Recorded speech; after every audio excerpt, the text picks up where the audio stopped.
추석 연휴가 시작된 가운데 여야의 극한 대치는 계속되고 있습니다. 검찰청 폐지 이후 추진 중인 더불어민주당의 사법개혁 이슈와 또 김현지 대통령실 제1부속실장의 국감 출석 논란을 중심으로 여야가 협치는커녕 공세 강도만 높이고 있는데요. 이런 상황에서 추석 연휴 밥상머리 민심은 어디로 향할지 잠시 뒤 여의도 인포메이션에서 자세히 살펴보겠습니다. 추석 전후로 벌초나 성묘 가는 분들도 많으실 테고요. 또 가족과 나들이 떠나는 분들도 계실 텐데 이렇게 야외 활동이 많아질 때 조심해야 할 가을철 감염병, 오늘 세무정 톡톡상담소 라디오 주치 코너에서 한번 살펴보고 관련 상담도 해드리겠습니다. 궁금하신 분들 계속해서 많은 청취 부탁드립니다. 저희 방송은 KBS 1라디오 유튜브 채널을 통해서도 실시간으로 시청 참여하실 수 있습니다. 많은 관심 부탁드리면서 KBS 세상의 모든 정보 지금 시작합니다.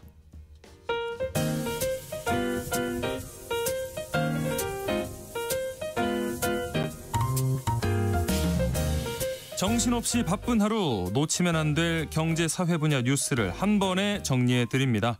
하프타임 뉴스 임선우 뉴스캐스터와 함께합니다. 안녕하십니까? 안녕하세요. 자, 오늘부터 드디어 최장 열흘간의 긴 연휴가 시작이 됐습니다. 귀성길 고속도로 정체가 만만치 않은 것 같은데 현재 상황 어떨까요? 네, 연휴 첫날인 오늘 고속도로는 하행 방향을 중심으로 정체가 심해지고 있습니다. 지금 이 시간 가장 많을 걸로 보이는데요. 현재 요금소를 기준으로 서울에서 부산까지 6시간 20분, 광주까지 4시간 50분, 대전까지 3시간, 강릉까지는 4시간이 걸릴 것으로 보입니다. 네. 정체는 저녁 7시 이후부터 조금씩 해소될 걸로 보이는데요. 지방에서 서울로 향하는 차량 통행은 비교적 원활하겠습니다. 네. 오늘 하루에만 전국에서 524만 대의 차량이 이동할 걸로 보이는데 네. 지방으로 향한 귀성 차량이 약 44만 대, 서울 방향 이동량은 43만 대 정도가 될 것으로 추정되고 있고요. 꿀팁 하나 공유해 드리자면 네네. 출발하시기 전에 한국도로공사 로드 플러스 홈페이지나 길 안내 애플리케이션에서 실시간 교통정보 확인하실 수 있으니까요. 참고하시면 좋겠습니다. 네. 오늘 연휴 첫날이라 차도 많은데 또 비까지 내려서 귀성길이 좀 험난할 것 같아요. 네, 연휴 초반부터 남부지방을 중심으로 최대 120mm가 넘는 많은 비가 내리면서 험난한 귀성길이 예상되는데요. 어젯밤부터 내리기 시작한 비는 오늘 충북과 경상권, 강원, 영동까지 확대될 걸로 보입니다. 특히 비가 내리는 곳에서는 돌풍과 함께 천둥, 번개까지 함께 온다고 하니까요. 네. 특히 더 안전운전 하셔야겠고요. 예. 항공기 운항에도 차질이 발생할 가능성이 있다고 하니까 상황 잘 살펴보셔야겠습니다. 네. 그런가 하면 귀경길이 시작되는 7일부터는 중부는 대체로 흐리고 남부는 구름 많은 날씨가 예상되고요. 연휴 후반에 중부를 중심으로 또 한 차례 비가 내릴 가능성도 있다고 합니다. 네. 이번에 이 황금 연휴를 맞아서 또 해외로 여행 가시는 분들도 많잖아요. 공항도 또 북적이고 있죠. 네, 오늘 하루에만 인천공항에 24만 명에 달하는 역대 최대 인파가 몰릴 것으로 예상되는데요. 네. 예상 출국자 수는 12만 9천 명으로 이번 연휴 중 가장 많을 것으로 예측되고요. 네. 어제부터 오는 10일까지 11일 동안 526만 명이 넘는 여행객이 전국 공항을 이용할 것으로 보입니다. 공항 측은 혼잡에 대비해 출국장 운영 시간을 1시간 앞당기고 보안 검색 인력과 장비를 늘리는 한편 이 주차장도 늘리고 심야 노선 버스도 확대하는 등 특별 교통 대책도 마련했는데요. 네. 연휴 기간 추가 근무를 거부하기로 했던 인천국제공항 보안 검색 요원들도 입장을 바꾸고 예정대로 나오기로 하면서 혼잡 우려를 덜 수 있게 됐습니다. 네. 앞서 노조는 공사 측에 노조 탄압 중단과 인력 충원 등을 요구해 왔는데 관련법에 따라 파업할 수 없는 공항 보안 검색 요원들이 추가 근무를 거부하는 방식으로 이 사측에 대한 압박에 나섰지만 막판에 입장을 바꾸어 거부를 철회하면서 터미널 보안 검색 업무에 차질을 빚는 사태는 피할 수 있게 됐고요. 네. 다만 인천공항을 포함한 전국 15개 공항의 환경 미화, 교통관리, 소방, 기계시설 관리 등의 업무를 하는 자회사 노동자들은 10월 1일부터 여전히 파업 중입니다. 네. 이렇게 추석 앞두고 명절 음식 준비하는 분들도 많은데 아무래도 물가가 많이 올라서 좀 부담이 될 것 같아요. 네, 저도 추석 앞두고 어제 장을 보러 마트에 다녀왔는데요. 네. 선뜻 손이 가질 않더라고요. 그렇죠. 예전 같으면 큰 고민 없이 이것저것 장바구니에 담았을 텐데 네. 이 먹거리 물가 매섭게 오르고 있습니다. 예. 이 달걀과 소고기 등 축수산물뿐만 아니라 특히 빵과 커피 등 가공식품 가격까지 줄줄이 오르고 네. 여기에다 외식 물가도 고공행진해 보이면서 삼시세끼가 부담인데요. 지난달 소비자 물가 지수가 1년 전보다 2.1% 올랐습니다. 그 전달은 SKT 해킹 사태로 통신비가 반짝 할인한 덕에 1.7%까지 낮아졌지만 네. 한 달 만에 다시 2%대로 올라선 건데요. 숫자만 보면 그렇게 부담인가 싶으시겠지만 이 장바구니 사정은 딴판입니다. 예. 가공식품 오름세가 두드러졌는데 빵과 커피 등을 위주로 4.2%나 뛰었고요. 축산물과 수산물은 각각 5%, 6% 넘게 올랐습니다. 네. 특히 소고기가 4.8%, 돼지고기는 6.3% 올랐고 네. 달걀값은 더한데 9% 넘게 뛰면서 3년 8개월 만에 가장 많이 올랐습니다. 네. 농산물 가격은 전체적으로 내렸다곤 하지만 정작 밥상에 매일 오르는 쌀은 15.9%, 찹쌀은 46%나 오르면서 부담을 키우고 있고요. 예. 이렇게 체감 물가는 펄펄 끓는데 풍성해야 할 추석이 추석도 할 수 있을까 걱정도 듭니다. 이렇게 준비 과정이 아무래도 부담이 돼서 그런 건지 이 추석 차례상을 차리지 않겠다는 분들이 또 해마다 늘어나는 것 같아요. 네, 한국농촌경제연구원이 흥미로운 조사를 해봤는데요. 네. 짚어봤더니 우리나라 소비자 10명 중 6명은 이번 추석 차례상을 차리지 않기로 한 것으로 나타났습니다. 네. 전국 17개 시도에서 20대 이상 과일 소비자 패널 1000명을 대상으로 실시한 조사에서 이 같은 결과가 나왔는데 약 10년 전 이 차례상을 차리는 비중이 70%를 넘겼던 것과 비교하면 34%포인트나 줄어든 수치라고 합니다. 시대가 바뀌면서 명절 의례가 간소화되고 또 가족 구성도 달라진 영향이라고 하는데요. 네. 이렇게 차례상을 차리지 않는다는 응답자가 크게 늘어난 것과 함께 차리더라도 상차림을 간소하게 하겠다는 응답도 많아졌습니다. 네. 10명 중 6명이 전통 예법에 맞춰 간소화한다라고 답했고요. 가족이 좋아하는 음식 위주로 준비하겠다 답한 비율도 15%에 달했습니다. 네. 반면 과거 50%에 육박했던 전통 예법에 따라서 준비하겠다던 응답은 20%대로 내려오면서 확연히 달라진 모습을 보였고요. 예. 또 이 밖에 연휴 계획으로는 본가나 친인척 집 방문이 54.2%로 가장 높았고요. 집에서 쉬거나 여가 생활을 즐기겠다 답한 비율이 34.9%, 국내 여행 5.5%, 해외 여행 2.7% 순으로 나타났습니다. 네. 전통에 따른 예법도 물론 중요하겠지만 바쁜 일상에 쫓겨 그간 찾지 못한 가족들 얼굴도 오랜만에 보고 또 팍팍한 하루살이에서 잠깐 벗어나는 간만에 여유도 좀 느껴보고 각자 방식에 맞게 보내는 게 풍요를 상징하는 이 추석을 제일 추석답게 보내는 게 아닐까 싶습니다. 네. 세모전과 함께 하시면 더욱 좋고요. 그럼요. 자, 다음 뉴스 살펴보겠습니다. 앞서 이 적자를 호소하던 서울 마을버스들이 환승제도에서 탈퇴하겠다 선언했다는 소식 전해드린 바 있는데 간밤에 합의점을 찾아서 없던 일로 하기로 했다고요? 네, 달릴수록 손해다. 환승제도로 인한 손실을 감당할 수 없다며 21년 만에 탈퇴를 선언했었는데 네. 다행히 서울시와 합의점을 찾으면서 최악의 상황은 면했습니다. 네. 합의에 따라 서울시는 버스 한 대당 재정지원 기준액을 기존 48만 6,098원에서 51만 457원으로 높이고 내년도 재정지원 기준 수립 때 마을버스 업계 의견을 적극 반영하기로 했고요. 네. 또 운행률 향상과 신규 기사 채용 등이 확인되면 보조금, 증액 등 실질적인 추가 지원도 병행하기로 했습니다. 대신 마을버스는 운행 횟수와 배차 간격 등 운행질 향상과 그간 시가 지적해왔던 회계 투명성 제고를 위한 개선 계획을 성실히 이행하기로 했고요. 예. 마을버스 업계와 서울시의 갈등은 사실 이번이 처음이 아닙니다. 그동안 여러 차례 손실 보전율 인상이나 노선 조정 등을 두고 줄다리기를 이어왔는데 그 사이 피해는 고스란히 시민들에게 돌아가면서 교통비 부담이 커지고 네. 골목길 교통 접근성도 떨어지진 않을까 걱정했는데 이번 합의로 뒤늦게나마 한시름 놓을 수 있기도 했습니다. 네. 자, 이번에는 세계 경제를 쥐락펴락하고 있는 미국발 관세 관련 소식 짚어보면요. 트럼프 대통령이 의약품 관세 부과를 두고 또 말을 바꿨다고요? 네, 앞서 트럼프 대통령은 당장 이달 1일부터 수입 의약품에 100% 관세를 부과하겠다 예고하면서 K바이오에도 폭탄을 던졌었죠. 네. 당시 무역 협상을 타결한 국가에는 이 같은 조치를 적용하지 않겠다 이 조건을 달면서 아직 합의점을 찾지 못한 우리 기업들이 기울어진 운동장에서 경쟁을 치르게 되는 건 아닌지 우려를 키웠었는데 네. 불행 중 다행인지 일시정지 버튼이 눌렸다는 보도가 나왔습니다. 예. 미국 정치 전문 매체 폴리티코에 따르면 트럼프 행정부는 현재 다국적 제약회사들과 협상을 진행 중인 상황에서 의약품 관세를 실행하기 위한 계획을 잠정 중단했다고 백악관 당국자가 밝혔습니다. 네. 앞서 살펴본 것처럼 미국에 공장을 짓고 있지 않다면 100% 관세를 때리겠다 으름장을 놨었는데 네. 하지만 이를 구체화하는 행정명령 등에 서명했다는 소식은 현재까지 나오지 않고 있습니다. 외국 메이저 제약회사들과 협상을 벌이면서 관세 부과에 뜸을 들이는 모습인데 트럼프의 100% 관세 부과 계획 발표 이후 가장 먼저 움직인 건 화이자였습니다.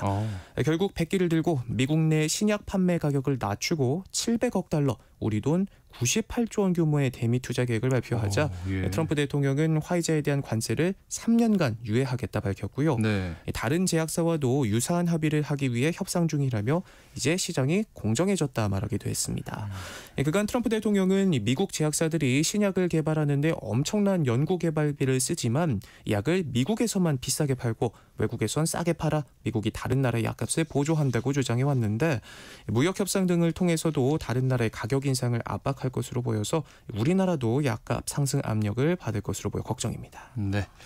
자, 본격적인 추석 연휴가 시작됐는데요. 이 국가 전산망 장애 복구율이 여전히 지지부진합니다. 이 시민 불편과 혼란이 연휴 내내 지속될 것 같아요. 네, 행정안전부에 따르면 이번 사태로 가동이 중단된 647개 서비스 중 오늘 오전 6시 기준 총 115개가 복구됐는데 속도를 내고 있다고는 하지만 복구율은 여전히 17%대에 머물러 있습니다. 현재까지 정부 24를 비롯해 모바일 신분증, 우체국 금융, 인터넷 우체국, 우편 물류 등이 복구됐는데 29일 하루에만 81개 서비스가 살아나는 등 정상화가 가까워지나 싶었지만 이후부터는 복구율이 하루 10개 안팎에 그치면서 좀처럼 속도를 내지 못하고 있습니다. 네. 정부는 이렇게 복구 속도가 더딘 이유로 시스템 연계 문제를 꼽고 있는데 화재 영향이 적은 전산실에 있던 다른 시스템들도 불에 타버린 시스템과 연계돼 운영된 것들이 많아서 전반적으로 늦어지고 있다는 겁니다. 전소된 96개 시스템을 대구센터로 이전해 서비스를 재구축하는 작업에도 속도를 내곤 있지만 문제는 서비스 복구가 지연되면서 연휴 기간에도 국민들의 피해가 불가피해졌다는 점입니다. 네. 물론 연휴기 때문에 공공기관들이 문을 닫는 만큼 이 대면 서비스에는 큰 지장이 없겠지만 국민 재난안전 대응에 빨간불이 켜진 상태인데요. 안전디딤돌 등 재난안전 관련 시스템이 아직 복구되지 않아서 국민 안전관리에 비상에 걸린 상태입니다. 네. 현재 국정자원 대전센터에는 800여 명의 전문 인력과 공무원들이 현장에 투입돼 복구 작업에 매진하고 있는데 연휴를 골든타임으로 삼아 복구 속도를 높이겠다는 입장이지만 더디기만 한 속도에 걱정이 없습니다. 네. 관련해서 조금 전에 속보가 들어왔는데 이 국가 전산망 장애 담당 공무원이 세종청사에서 투신을 해서 심정지 상태로 인계됐다는 소식이 들어와 있습니다. 관련된 자세한 소식은 이후에 뉴스로 확인하실 수 있을 것 같습니다. 자, 다음 소식 넘어가 보겠습니다. 이게 이번 사태를 두고 진짜 어디서도 찾아볼 수 없는 전례 없는 사태인데 인재였다는 정황도 또 속속 드러나고 있어요. 네, 맞습니다. 이번 화재는 5층 전산실에 리튬이온 배터리를 옮기는 과정에서 일어났는데요. 충전된 리튬이온 배터리는 이동 과정에서 충격을 받으면 폭발할 수도 있습니다. 네. 이 때문에 제조사들은 배터리를 옮길 때 충전율을 30% 이하로 낮춰야 한다는 지침까지도 마련해뒀지만 국정자원 전산실의 배터리는 충전율이 80% 정도로 방전이 제대로 되지 않았던 걸로 파악이 됐습니다. 네. 또 지난해 5월 국정자원 대전 본원을 대상으로 한 화재 안전조사에서 전산실은 제외됐던 사실도 드러났는데요. 화재 취약점을 미리 점검할 기회를 놓친 겁니다. 네. 국정자원 화재로 정부 행정 시스템이 마비된 지 벌써 일주일째인데 복구율이 20%가 채 안 되는 가운데 이번 사태가 인재라는 정황이 짙어지고 있습니다. 네. 그런데 더 충격적인 건 이 지자체 자체 관리 시스템에서도 수시로 장애가 발생했다고요? 네, 국정자원의 1, 2등급 정보 시스템 장애 현안 등을 보면 지난해 9월에는 울산 근로복지공단 지하에 설치된 무정전 전원 공급 장치에서 화재가 발생해 부가고지 시스템 등이 먹통이 됐었고요. 같은 해 1월 군포시에선 자체 전산 시스템 전체가 멈춘 일도 있었고 태백시에서도 전산 실내 온도와 습도를 일정하게 유지해주는 항온 항습기 등이 재기능하지 못하면서 전체 시스템을 셧다운한 일도 있었습니다. 당시 태백시 본청은 물론이고 행정복지센터의 모든 민원 업무 처리가 9시간가량 멈추기까지 했는데 이렇게 최근 2년간 1, 2등급 시스템에서 발생한 크고 작은 전산 장애만 451건에 달했다고 합니다. 국정자원 대전 본원과 같은 판박이 재난이 언제든 일어날 수 있다는 지적이 나올 수밖에 없는 상황 같아 보이는데 예산 문제로 이중화가 이루어지지 않으면서 이 36개의 지자체 주요 행정 시스템을 관리하는 한국지역정보개발원의 백업 체계도 부실하다는 지적이 나오고 있고요. 이번 사태를 계기로 그간 쉬쉬하기만 했던 이런 구멍들 근본적으로 해결할 체계부터 손봐야 하지 않나 싶습니다. 마지막으로 이번 연휴 기간 길기도 길고요. 이렇게 갑자기 아프게 되면 많이 당황스러울 텐데 주변에 진료 중인 병원이나 약국 어떻게 찾을 수 있을지 알려주시죠. 네, 이번 연휴는 1년 전 의정 갈등이 한창이던 지난 추석 때와는 사뭇 다른데요. 연휴에 문을 여는 병원은 하루 8,800곳으로 지난해보다 10% 정도 늘었고요. 특히 전국의 응급의료기관 413곳은 연휴 내내 24시간 문을 엽니다. 연휴 기간 갑자기 아플 때 주변에 진료 중인 병의원은 응급의료 포털 사이트나 응급똑똑 앱에서 확인할 수 있는데요. 자신의 위치를 설정하면 실시간으로 문을 연 주변 병의원과 약국 등을 지도에서 확인할 수 있고요. 응급실은 실시간 병상수까지도 나온다고 하네요. 또 검색이 어려운 상황이라면 보건복지부 콜센터 129번, 시도 콜센터 120번으로 전화해도 되고요. 또 12살 이하 어린아이가 갑자기 아플 때는 아이 안심톡 사이트를 이용하면 응급처치나 상비약 이용 방법 등을 24시간 상담받을 수 있다고 하니까요.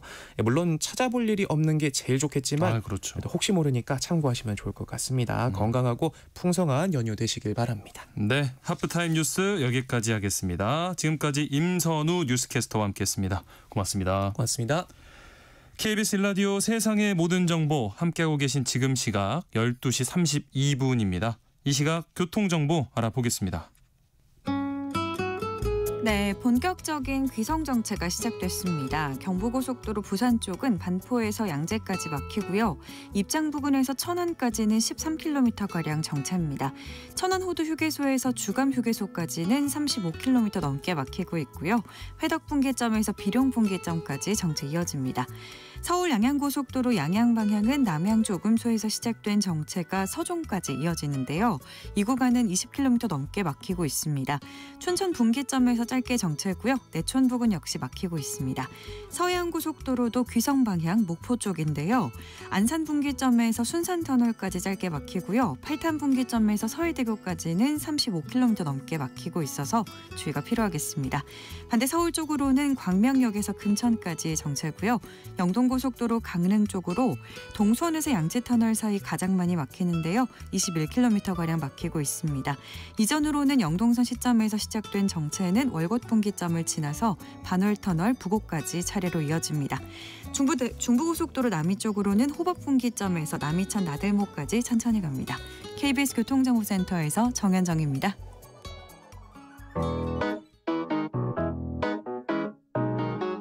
세상의 모든 정보는 청취자분들의 관심과 참여를 기다립니다. 방송 들으시면서 궁금한 점이 있거나 의견 공유하고 싶은 분들 계시면 문자 보내주세요. 추첨을 통해 모바일 쿠폰 보내드리겠습니다. 참여하실 번호는 샵 9730이고요. 짧은 문자 50원, 긴 문자 100원의 이용료가 부과됩니다. 콩 게시판을 통해서는 무료로 참여하실 수 있고요. KBS 1라디오 유튜브 채널을 통해서도 실시간으로 시청 참여하실 수 있습니다. 청취자 여러분들을 여의도 정치로 안내해드리는 시간이죠. 여의도 인포메이션 시사저널 박성희 기자와 함께합니다. 안녕하십니까? 안녕하세요.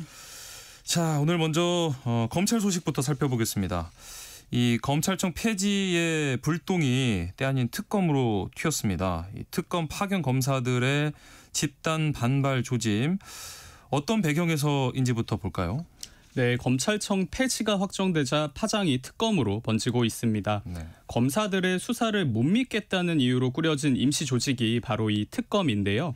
그런데 그런 특검도 결국 파견 검사들이 수사를 하는 조직입니다. 네. 그렇다 보니 본래 직장인 검찰청이 없어지는 개혁안을 특검이 반길 이유는 사실상 없는 셈인데요. 네. 무엇보다 특검 내 상당수 검사들이 검찰개혁의 핵심인 이 수사와 기소의 분리, 이 기조의 당혹감을 드러낸 것으로 전해집니다. 네. 아무래도 특검은 수사와 기소 그리고 공소 유지까지 모두 맡고 있기 때문인데요.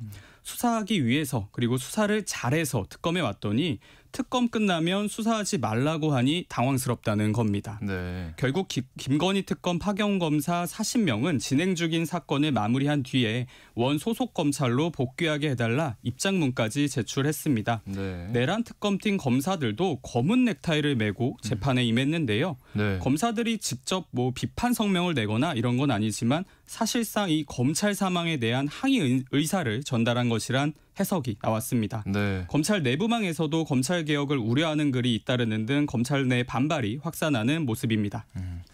아무래도 이제 특검법 밀어붙였던 민주당으로서는 좀 당혹스러울 것 같은데 여당 입장은 어떻습니까? 민주당은 즉각 비판 입장을 냈습니다. 네. 검찰 개혁을 관철한 여당 입장에서는 이 특검 파견 검사들의 최근 행동이 항명으로 비친다는 지적인데요. 네. 일각에선 법무부 차원의 징계와 형사처벌 가능성까지 거론됐습니다. 예. 고검장 출신 이성윤 의원은 이 후배 검사들을 향해서 정치적인 성격이 너무 강하다, 공직기강 문제를 제기하기도 했는데요. 예. 일단 검사는 공무원입니다. 그리고 공무원은 정치적 의사표현과 활동이 엄격한 제한을 받죠. 네. 예, 물론 시위를 하거나 뭐 대자보를 붙인 건 아니지만 검사들이 이 여당이 추진한 검찰 개혁을 간접적으로라도 반대하고 나서는 게 바로 이 정치적 활동으로 해석될 수 있다는 지적입니다. 네. 실제 민주당 의원들 만나보면 특검을 향해 일종의 이 배신감을 느끼는 의원들 많습니다. 예. 아무래도 그만큼 어렵게 특검법을 통과시키기도 했고 또 평소 특검의 성과 여당이 나서서 홍보하곤 했거든요. 네네. 그런데 이번 특검 검사들의 반발로 소위 뒤통수를 맞았다는 거죠. 어제 변호사 출신 민주당 한 의원과 제가 통화를 했는데 법을 안다는 검사들이 이렇게 대놓고 정치적 의사표현을 하는 거는 그 자체로 특권의식을 드러내는 거다. 이렇게 비판하더라고요. 네. 다만 여당 한편에선 자신들이 만든 특검법이 도리어 검찰의 저항 통로가 된 상황에 이 난처한 기색도 역력합니다. 예. 우군으로 판단했던 특검이기 때문에 이들과 대척점에 서서는 안 된다는 시각도 존재하는데요. 실제 특검을 향한 여당의 비판, 최근에는 그래도 다소 완화되는 모습입니다. 정청래 대표 어제 최고위원회의에서 검사들은 자중자애하기 바란다, 이렇게 짧게 경고했습니다. 네. 자, 국민의힘에서는 이 검찰청 폐지나 특검법 모두 반대를 했는데 이번 이 특검 파견 검사들의 반발 어떻게 보고 있을까요? 국민의힘은 일부 검사들의 이 반발을 항명이 아니라 정당한 의사표현이다, 이렇게 항변하고 있습니다. 네. 나아가 특검을 향한 민주당의 이 태도를 문제 삼고 있는데요. 내란을 수사하겠다며 자신들이 띄운 특검마저 말을 듣지 않는다고 바로 또 제압하려 한다는 겁니다. 예. 또 국민의힘 지도부는 검찰청을 없애고 수사와 기소를 분리해야 한다면 수사 기소권을 모두 쥐고 있는 이 특검부터 해체해야 한다, 이렇게 주장도 했는데요. 네. 송원석 원내대표 어제 검사들의 문제의식이 옳다, 또 민주당을 향해서 정치 깡패 같은 협박이다, 강하게 반발했습니다. 검사 출신인 한동훈 전 대표도 민주당은 검찰 의존을 비판하면서 정작 특검 수사에는 검사를 차출해 쓰고 있다, 이거 모순이다, 이렇게 꼬집었습니다. 네. 그리고 또 검사들이 항명을 하고 있다는 비판에는 최상병 사건 외압을 폭로했던 박정훈 대령 사례를 꺼내 들었는데요. 예. 한 전 대표는 올바른 지적이 항명인가? 그럼 민주당은 왜 박정훈 대령한테 항명 얘기 나왔을 때는 그렇게 날뛰었나? 이렇게 비판했습니다. 네. 무엇보다 특검 수사를 비판해온 야당으로서는 이 특검 내 분란 사실 반가울 수밖에 없습니다. 일단 특검이 조기 종료된다면 국민의힘으로선 뭐 불리한 수사 국면 벗어날 수 있거든요. 네. 또 검찰 개혁을 향한 강한 비판 거세게 이어가면서 검사들의 이 반발을 전국 반전 계기로 보는 분위기입니다. 사실 누구보다도 이재명 대통령이 이 검찰 개혁과 내란 척결 강조를 해왔는데 정부 입장은 어떻습니까? 정부는 파견 검사들의 이 반발을 일단 과도한 해석이다 이렇게 진화에 나섰습니다. 네. 정성호 법무부 장관은 검찰 내부에 큰 동요가 있는 것처럼 보이지만 사실과 다르다. 특검 검사들은 맡은 수사에 충실히 임하고 있다 이렇게 밝혔습니다. 예. 그러나 대통령실은 불쾌한 감정 숨기지는 않았는데요. 강훈식 대통령 비서실장 어제 한 방송사에 출연해서 네. 검찰을 이대로 둘 수 없다는 이 국민의 인식이 검찰을 해체하는 데 이르게 했다는 점을 검사들도 알아야 한다 이렇게 강조하기도 했습니다. 네. 다만 정부 측도 경고 이상의 실제 징계 가능성은 언급하지 않고 있는데요. 네. 정권이 내세운 검찰개혁 기조는 지키되 특검 수사는 중단되지 않는 그 균형점을 찾으려는 모습입니다. 예. 일단 특검 수사는 계속되는 모습인데 이번 이 검찰 개혁이 특검 수사에 미칠 파장 어떨지 정치권 또 법조계는 어떻게 전망하고 있습니까? 네, 특검도 더 이상 추가 행동에는 나서지 않는 모습입니다. 네. 실제 특검 수사 빠르게 진행되고 있는데요. 네. 당장 김건희 특검팀이 통일교 측으로부터 불법 정치 자금을 수수한 혐의를 받는 권성동 국민의힘 의원 어제 구속 기소했습니다. 네. 특검 역사상 현역 국회의원을 구속 기소한 것은 이번이 처음입니다. 예. 특검팀은 또 김건희 여사에게 고가 귀금속 등을 건네고 공직에 임명됐다는 의혹을 받는 이배용 전 국가교육위원장을 오는 13일에 소환 조사할 예정입니다. 네. 내란 특검팀도 이른바 평양 무인기 침투 작전과 관련해 장성들을 줄 소환하는 등 수사의 속도를 내고 있는데요. 네. 다만 수사의 동기부여 확실히 특검 시작 초반보다는 다소 떨어진 모습입니다. 특검이 종료되고 난 뒤에 자신의 거취, 조직의 운명을 걱정하는 검사들도 상당한데요. 네. 제가 특검 한 관계자와 어제 통화를 했는데요. 정부에서 기자님한테 이번 취재가 끝나고 나면 앞으로 취재만 하고 기사 작성은 다른 사람에게 맡겨라. 앞으로 둘 중 하나만 하게 될 거다. 이렇게 말하는 것과 같은 상황이다. 이렇게 항변하더라고요. 네. 특검 수사와 별개로 검찰 개혁을 둔 이 검찰 내부 그리고 특검의 동요 당분간은 계속될 것으로 보입니다. 네. 자, 이제 이 추석 연휴가 지나고 나면 국정감사가 또 시작이 되는데요. 여야가 주목하는 가장 뜨거운 인물이 있죠. 네, 올해 국정감사 추석 연휴 뒤 돌아오는 월요일이죠. 오는 13일부터 약 3주간 실시됩니다. 네. 이번 국감의 핵심 증인으로 가장 주목받는 인물, 이재명 대통령의 최측근으로 알려진 김현지 대통령실 제1부속실장입니다. 네. 김 실장은 성남 시민운동 시절부터 20년 넘게 이 대통령과 함께해온 대통령의 최측근 인사입니다. 네. 이재명 정부 출범 직후 대통령실 인사와 예산을 담당하는 총무 비서관으로 임명되기도 했는데요. 국민의힘은 김 실장을 반드시 국감에 불러야 한다는 입장입니다. 그를 둘러싼 이 비선 논란이 적지 않고 또 정권 초에 이 논란을 철저히 규명하고 가야 된다는 거죠. 이른바 정부의 실세를 향한 이 대중의 궁금증과 야권이 내건 이 문고리 권력 프레임이 맞물리면서 김 실장의 이 국감 증인 출석 여부 국감의 최대 분수령으로 부상한 모습입니다. 네. 그러면 이렇게 국민의힘이 김현지 실장 이렇게까지 비판하는 이유 구체적으로 뭘까요? 네, 국민의힘의 비판 지점 크게 세 갈래입니다. 네. 우선 국민의힘은 이른바 이 그림자 실세 논란을 규명하겠다는 입장입니다. 예. 이 대통령이 성남시장 그리고 경기도지사 대통령이 되는 이 모든 길에 김현지 실장이 함께 했거든요. 네. 그렇다 보니 정치권에선 김 실장이 최근 정부 인사를 좌지우지하고 있다 이런 풍문이 돌기도 했습니다. 네. 나아가 김 실장의 이 프로필이 너무 불투명하다는 지적도 나옵니다. 네. 김 실장은 이 대통령과 가깝지만 나이, 학력, 출생지 등 이런 인적 사항이 베일에 가려져 있습니다. 네. 통상 대통령실 비서관급 이상은 프로필을 공개하는데 이재명 정부 들어서 이 관례를 깼거든요. 네. 물론 박원석 정의당 전 의원이 이 김 실장과 관련해서 상맹여대 93학번으로 1998년 2월에 졸업했다. 이렇게 밝히긴 했습니다. 네. 그럼에도 국민의힘은 고위공직자인 김 실장이 이젠 국민 앞에서 자신이 누구인지 어떤 사람인지 직접 밝혀야 한다. 이렇게 주장하고 있는 겁니다. 네. 여기에 국민의힘은 방탄 인사 의혹까지 제기한 상황인데요. 아하.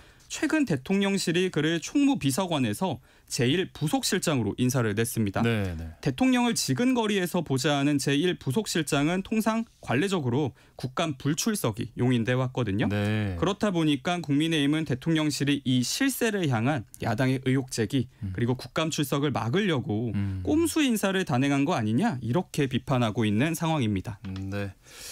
사실 뭐 정권마다 이 실세로 주목받는 시선은 늘 있었는데 그러면 김현지 실장이 진짜 야권 주장대로 실세가 맞는 겁니까? 네, 권력의 핵심 그리고 뭐 실세, 정권을 막론하고 존재해 왔는데요. 네. 그렇다 보니까 이재명 정부 들어서 정치부 기자들이 아마 가장 많이 취재하고 물었던 게 이 대통령의 최측근이 누구냐 네, 이거였을 네. 겁니다. 예. 그리고 그 과정에서 저도 가장 많이 들은 이름 중에 하나가 바로 이 김현지였던 것은 사실입니다. 네. 실제 김 실장이 정권 초 대통령실의 주요 인사 검증을 전담하는 이 핵심 업무를 수행해 왔던 것은 사실로 확인됩니다. 네. 이에 대통령과 관련된 모든 인사는 이 김 실장을 통해야 한다는 이른바 만사현통이라는 신조어가 정치권에 확산하기도 했는데요. 네. 일단 민주당 의원들의 입장을 요약하면 분명 실세는 실세인데 그 힘이 너무 과장됐다는 겁니다. 네. 예를 들어 영부인이었던 김건희 여사나 과거 박근혜 정부 당시의 최서원 씨처럼 뭐 대통령의 후광을 빌린 비선 권력이 아니라는 게 여권의 주장인데요. 네. 김 실장을 두둔하는 민주당 인사들은 김현지 실장은 그냥 일밖에 모르는 스타일이다. 나서서 뭐 대장놀이 할 사람이 아니다. 이렇게 설명하더라고요. 네. 한마디로 이 대통령이 김 실장을 믿고 쓰는 건 일을 잘해서지 국민의힘이 주장하는 것처럼 문고리 권력이란 건 잘못된 프레임이다. 이게 여권의 대체적인 주장입니다. 네. 뭐 그러니까 대통령실이나 민주당에서도 비슷한 입장을 내고 있는 거죠. 네, 대통령실과 여당 공식적으로도 그리고 비공식적으로도 김현지 실장이 이 실세설 부인하고 있습니다. 네. 일단 한 대통령실 관계자가 말하기를 일단 이 만사현통이라는 단어가 용산의 금기어다 이렇게 말을 하더라고요. 네. 아무래도 이 대통령으로서는 자신의 측근인 이 김 실장의 이름이 언론에 계속 거론되는 게 불편할 수밖에 없겠죠. 네. 우상호 정무수석도 언론 인터뷰를 통해서 대통령실의 실세는 강훈식 비서실장이지 김현지 실장이 아니다. 김현지 실장 한 명 지키려고 대통령실이 인사를 한다? 그건 불가능한 이야기다. 이렇게 야권의 의혹 제기에 강하게 선을 긋기도 했습니다. 네. 박지원 민주당 의원 같은 경우 한 라디오에 출연해서 김 실장과 자신이 통화한 사실을 밝히면서 상당히 전의에 불타고 있다. 이렇게 말하기도 했는데요. 네. 김 실장 본인도 자신을 둘러싼 이 실세설 의혹들에 굉장히 억울해하고 있는 것으로 전해집니다. 네. 그래서 이제 관심이 쏠리는 건 김 실장이 국정감사에 출석할지 여부인데 정치권 전망은 어떤가요? 네, 대통령실 기조는 일단 원칙적으로는 국회 결정에 따르겠다입니다. 네. 김남준 대변인 어제 브리핑을 통해서 김 실장은 국회 결정에 100% 따르겠다는 입장을 분명히 하고 있다. 이렇게 밝혔는데요. 네. 국회가 부르면 정확히는 여당이 만약 국감에 출석해달라 이렇게 요청을 하면 네. 언제든 김 실장 출석할 수 있다는 겁니다. 다만 민주당 내부의 분위기는 다소 이원화된 분위기입니다. 네. 한정혜 정책위 의장이 야당이 국감의 목표로 김 실장을 삼는다면 당사자가 나가서 해소할 필요는 있다. 이렇게 주장하면서 네. 김 실장의 국감 출석이 필요성 강조하기도 했는데요. 네. 다만 조정식 민주당 의원 등은 운영위 국정감사는 원래 이 대통령실 3실장을 상대로 충실하게 할 수 있는 거다. 그런데 굳이 김현지 실장을 따로 불러서 나오라는 거는 정쟁 청문회를 하겠다는 거다. 이렇게 반발했습니다. 네. 여권 내부의 의견이 이렇게 좀 갈리면서 국감 직전까지 이 김 실장의 출석 여부 정치권의 뜨거운 쟁점이 될 것으로 보입니다. 네. 자, 정치는 이렇게 연일 갈등과 정쟁이 반복되는 모습인데 추석 앞두고 지금 여야 지도부가 민심 잡기 경쟁에 열을 올리고 있죠. 네. 온 가족이 모이는 이 명절만큼 민심 확인하기 좋은 때가 없죠. 네. 여야 모두 이 추석 연휴를 앞두고 전국 각지에서 민심 행보 잡기에 나섰는데요. 네. 여야 모두 명절을 계기로 이 각자의 지지율을 올려보겠다는 이 셈법인데 방식은 조금 달랐습니다. 네. 민주당과 조국혁신당 등은 어제 호남행 열차가 출발하는 이 용산역에서 어깨띠를 두르고 시민들과 직접 일일이 인사를 나눴는데요. 네. 굉장히 친근한 이미지를 강조하는 듯한 모습이었습니다. 정청래 민주당 대표는 내란을 이겨낸 우리 국민들 덕분에 이번 추석이 특별해졌다. 이렇게 민생과 민심 다 잡겠다 이런 메시지 던졌는데요. 네. 반대로 이 국민의힘은 노선을 조금 달리했습니다.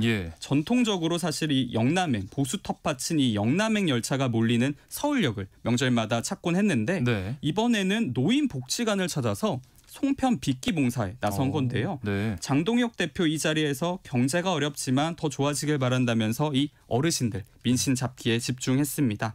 다만 훈훈한 분위기만 연출되지는 않았는데요. 네. 예, 장동혁 대표 정부 겨냥한 이 날선 메시지도 같이 내놨습니다. 네. 어제 장 대표가 유튜브를 통해서 추석 명절 인사를 따로 공개했거든요. 예. 그때 이렇게 말하기를 이 떨어지는 경제 활력, 얇아지는 국민 지갑, 그리고 어깨가 처진 이 청년들의 좌절, 그리고 깊어지는 자영업자의 한숨, 이렇게 마치 시처럼 네. 하나 언급한 뒤에 예. 지금 우리가 해야 할 일은 민생을 챙기는 것이다, 이렇게 강조했습니다. 정부 여당이 이제 입법 폭주를 하다 보니까 우리 서민의 삶이 너무 어려워지고 있다, 이렇게 완곡히 메시지를 전한 모습입니다. 네. 추석 연휴 앞두고 이재명 대통령도 역시 대국민 메시지를 내놨죠. 네, 그렇습니다. 이재명 대통령 어제 추석 연휴를 하루 앞두고 수석 보좌관 회의를 개최했습니다. 예. 그 자리에서 이제 국민들에게 직접 추석 메시지를 전했는데요. 네. 사실 가장 눈길을 끈 건 대통령 스스로 저도 샌드위치 데이에는 연차를 내야겠어요. 예, 이렇게 발언한 지점입니다. 네. 사실 그냥 통상적인 얘기일 수 있는데 네네. 워낙 이 대통령을 향한 이 일중독 이미지, 그렇죠. 워커홀릭 이미지가 강했잖아요. 네. 그런 이 대통령이 이렇게 공식적으로 쉬겠다고 말하니까 참모진들이 일제히 이제 웃음을 터뜨렸습니다. 네. 예, 다만 이 대통령 그래도 국정만큼은 우리가 반드시 챙겨야 한다, 거듭 강조했는데요. 네. 그만큼 이 내치와 외치에서 받아든 숙제가 만만치 않기 때문입니다. 그렇죠. 예, 이 대통령 어제 이제 국민들에게 메시지 전하면서 한미 관세 협상, 이 트럼프 대통령의 이 선불 요구, 투자 네. 선불 요구 언급했고요. 네. 그리고 국가정보자원 관련 이 화재 복구 현안 언급하면서 국민과 함께 앞으로 나아가야겠다, 이렇게 강조했습니다. 네. 또 코스피 이 3,500선 돌파 소식을 언급하면서 이 경제 회복에 대한 자신감 내비치기도 했는데요. 네. 국민이 이 희망을 갖고 다시 시작해야겠다고 생각하고 있고 비정상적인 것들이 다시 정상으로 많이 회복되고 있다. 코스피 상승은 이런 힘 때문에 이렇게 올라가고 있다, 이렇게 밝혔습니다. 네. 그러면서 또 이제 국민을 향한 응원의 메시지 잊지 않았는데요. 경제 회복의 온기가 국민의 삶 이 구석구석에 잘 스며들도록 모두가 또 이 혜택을 볼 수 있도록 힘쓰겠다, 이렇게 강조했습니다. 예. 또 하나 이 주목할 대목은 대통령 부부가 이 추석 연휴 중에 한 예능 프로그램에 그래요? 출연한다는 소식입니다. 네. 사실 대통령 전임 윤석열 전 대통령도 그렇지만 명절마다 예능 프로그램 출연하는 사례 없지는 않았는데요. 네. 이번에 특이하게 이 대통령은 이 K푸드를 직접 소개하고 또 음식에 담긴 자신의 추억을 직접 나누겠다고 밝혔습니다. 네. 명절인 만큼 이 그간 무거웠던 이 정치의 무게는 좀 잠시 덜어내고 시민과 소탈하게 소통하겠다는 대통령의 이 의지로 읽힙니다. 네, 여의도 인포메이션 오늘은 여기까지 하겠습니다. 시사저널 박성희 기자와 함께했습니다. 고맙습니다. 감사합니다. KBS 1라디오 세상의 모든 정보 1부 순서는 여기서 마무리하겠습니다. 비주의 누구보다 널 사랑해 듣고요. 잠시 후 2부에 다시 찾아오겠습니다.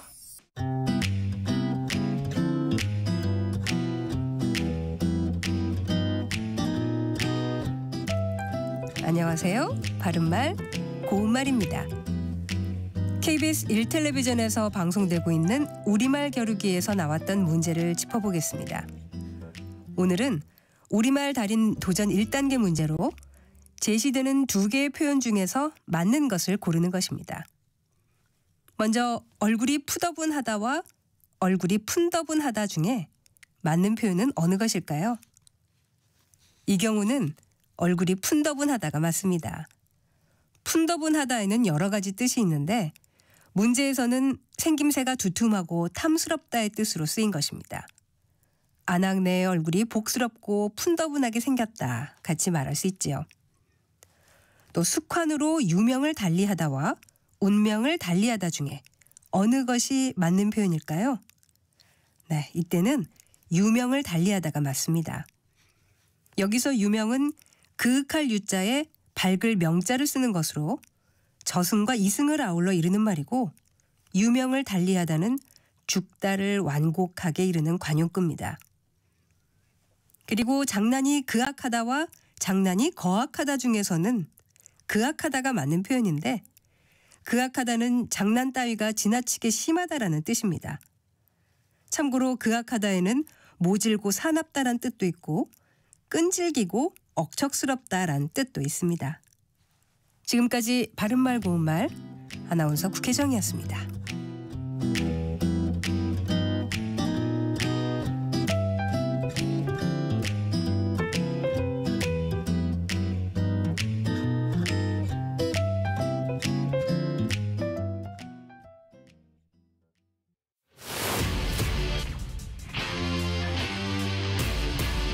토론에 정답은 없습니다. 토론이 세상을 바꿀 수도 없습니다. 하지만 질문은 새로운 세상을 만들 수 있습니다. 질문으로 올바른 세상을 만드는 첫걸음. 평일 저녁 7시 20분 KBS 열린 토론.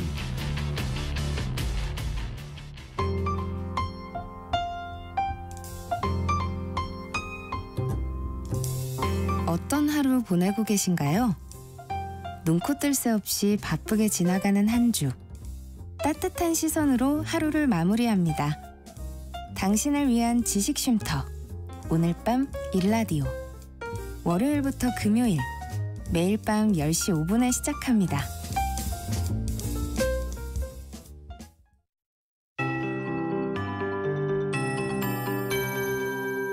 KBS 58분 날씨. 현재까지 전남과 제주는 50mm 이상의 비가 온 곳이 꽤 많습니다. 제주 지역에 지금 호우특보가 발효 중이고요. 내일까지 산지 쪽은 최대 150mm 예보돼 있습니다. 그리고 제주에는 강풍특보까지 내려져 있습니다. 내일 새벽에는 전남 도서 지역까지 특보가 추가 발효될 걸로 예상되고요. 풍랑특보도 역시 자정부터는 동해까지 확대되면서 귀성길 남쪽을 중심으로는 비가 우려되고 남서쪽에는 풍랑과 강풍이 강하겠습니다. 동풍까지 불면서 동쪽으로 바람과 풍랑이 확산되면서 거세질 걸로 보입니다. 전방위적으로 교통안전에 유의하셔야겠습니다. 서울을 비롯한 수도권과 영서는 5mm 정도, 충청 5에서 40mm 정도의 비가 내리겠고요. 또 남부와 제주는 천둥, 번개, 돌풍 동반해서 20에서 80mm 안팎의 비가 예상됩니다.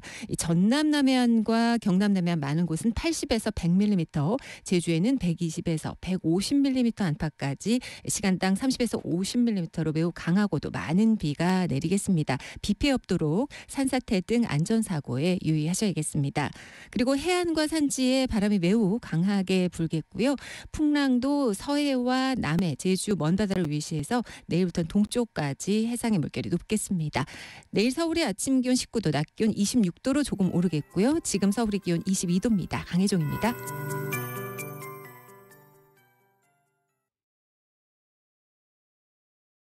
정성을 다하는 국민의 방송 KBS가 한시를 알려드립니다. AM 711kHz, FM 97.3MHz, KBS 1라디오입니다. HLKA.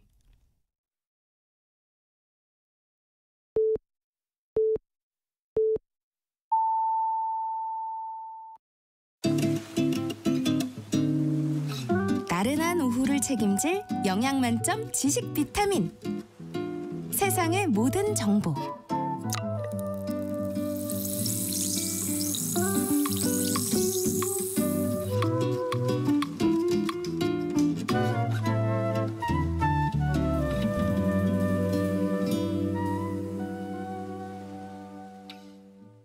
세상의 모든 정보 2부 시작합니다. 2부에서는요. 정치 국제 이슈를 전해드리는 오늘의 뉴스, 또 청취자 여러분들의 작은 궁금증도 신속 정확하게 해결해드리는 세모정 톡톡 상담소, 금요일 코너죠. 라디오 주치의가 기다리고 있습니다. 오늘은 야외 활동이 늘어나는 이 시기 조심해야 할 가을철 감염병에 대해서 자세히 알아보겠습니다. 오늘 주제 관련해서 궁금한 점 있으시거나 또 상담 필요하신 분들 저희가 추첨을 통해서 5분께 모바일 햄버거 쿠폰도 보내드리니까요. 미리미리 문자로 참여해 주시기 바랍니다. 문자 보내실 곳은 샵 9730번이고요. 짧은 문자는 50원, 긴 문자는 100원의 정보 이용료가 있습니다. 콩 게시판에서는 무료로 참여하실 수 있습니다. 그럼 먼저 라디오 정보센터 뉴스 전해드립니다.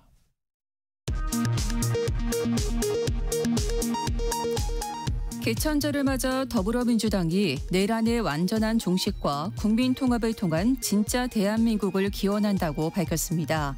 국민의힘은 홍익인간의 정신을 이어받아 권력의 폭주를 막겠다고 밝혔습니다. 국가정보자원관리원 화재로 장애를 겪은 647개 정부행정 시스템 중 오늘 오전 8시 기준으로 115개가 복구된 것으로 집계됐습니다. 정부는 이번 7일간의 연휴를 정보 시스템 복구의 골든타임으로 삼아 복구 속도를 높이겠다고 밝혔습니다. 공직선거법 위반 등 혐의로 어제 체포된 이진숙 전 방송통신위원장이 법원에 체포 적부심을 청구했습니다. 이 전 위원장에 대한 체포 적부심사는 내일 오후 3시 서울 남부지법에서 열릴 예정입니다. 우리나라 소비자 10명 중에서 6명은 이번 추석 차례상을 차리지 않기로 한 것으로 나타났습니다. 한국농촌경제연구원이 20대 이상 과일 소비자 패널 1000명을 대상으로 조사한 결과 올해 추석에 차례상을 차린다는 응답자 비중은 40.4%였습니다. 이는 2016년 차례상을 차리는 비중이 74.4%에 달했던 것과 비교하면 34%포인트 감소한 수치입니다. 서울시와 서울시 마을버스 운송조합이 마을버스에 대한 지원액 상향과 운송 서비스 개선에 합의했습니다. 마을버스 조합은 대중교통 환승체계에서 탈퇴하겠다는 의사를 철회했습니다. 지금까지 라디오 정보센터 뉴스 정원나였습니다.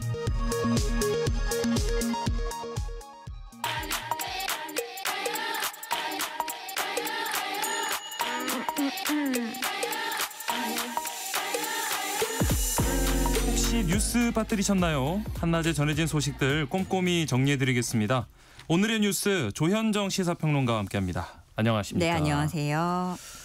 어제 이진숙 전 방송통신위원장이 경찰에 전격 체포됐습니다. 네, 서울 영등포경찰서가 어제 오후 4시쯤에 강남구 대치동에 있는 이진숙 전 위원장 자택 인근에서 체포영장 집행한 뒤에 경찰서로 압송했습니다. 네. 그 후에 3시간 30분 정도 조사를 하고 오늘 오전에도 다시 조사했는데요. 이 적용된 혐의는 선거법 위반 그리고 국가공무원법 위반입니다. 네. 공무원의 신분인데 특히 또 방송통신위원장의 신분인데 네. 보수 유튜브라든가 이런 데 출연하고 자신의 SNS 통해서 정치 중립 의무를 위반한 발언을 했고 이재명 대통령 당선을 저지하는 사전 선거 운동을 한 혐의를 받습니다. 네. 이진숙 전 위원장은 불법 체포라고 하면서 강하게 반발을 했어요. 생소한 장면이기는 해요. 예. 이렇게 선거법 위반 혐의로 체포까지 했던가? 체포까지 할까? 네. 이런 의문을 또 가지실 텐데 보통 그래서 불출석 사유서를 꾸준히 내거나 중간중간 또 출석을 해요. 예. 그래서 경찰은 이 전 위원장 주장을 곧바로 반박했습니다. 8월 12일부터 9월 19일까지 총 6번에 걸쳐서 출석 요구서를 발송했는데 네. 출석에 불응해서 법원으로부터 체포영장 발부받아서 적법하게 집행을 했다라고 설명을 했고요. 네. 이 전 위원장 측은 지난달 27일에 출석을 못한 거는 필리버스터 일정이 있어서 조사에 응하지 못한 것이라면서 반발하고 있습니다. 네, 그렇게 해서 지금 경찰 조사가 이틀째 이어지고 있는데 이 전 위원장 측은 이 경찰 체포가 부당하다면서 체포 적부 심사를 또 청구했죠. 네. 이 변호인은 청구서에다가 국가공무원법 공직선거법 위반이라는 범죄 사실도 소명조차 되지 않는다는 주장을 담았다고 설명을 했어요. 예. 또 이 불출석한 거는 경찰에서 등기로 출석 요구서를 발송했다고는 하지만 집에도 없고 그래서 등기를 못 받은 거고 네. 수사 과장도 여기에 대해서 형식적으로 보낸 거니까 신경 쓸 필요 없다고 말한 것으로 안다. 이런 주장을 했어요. 예.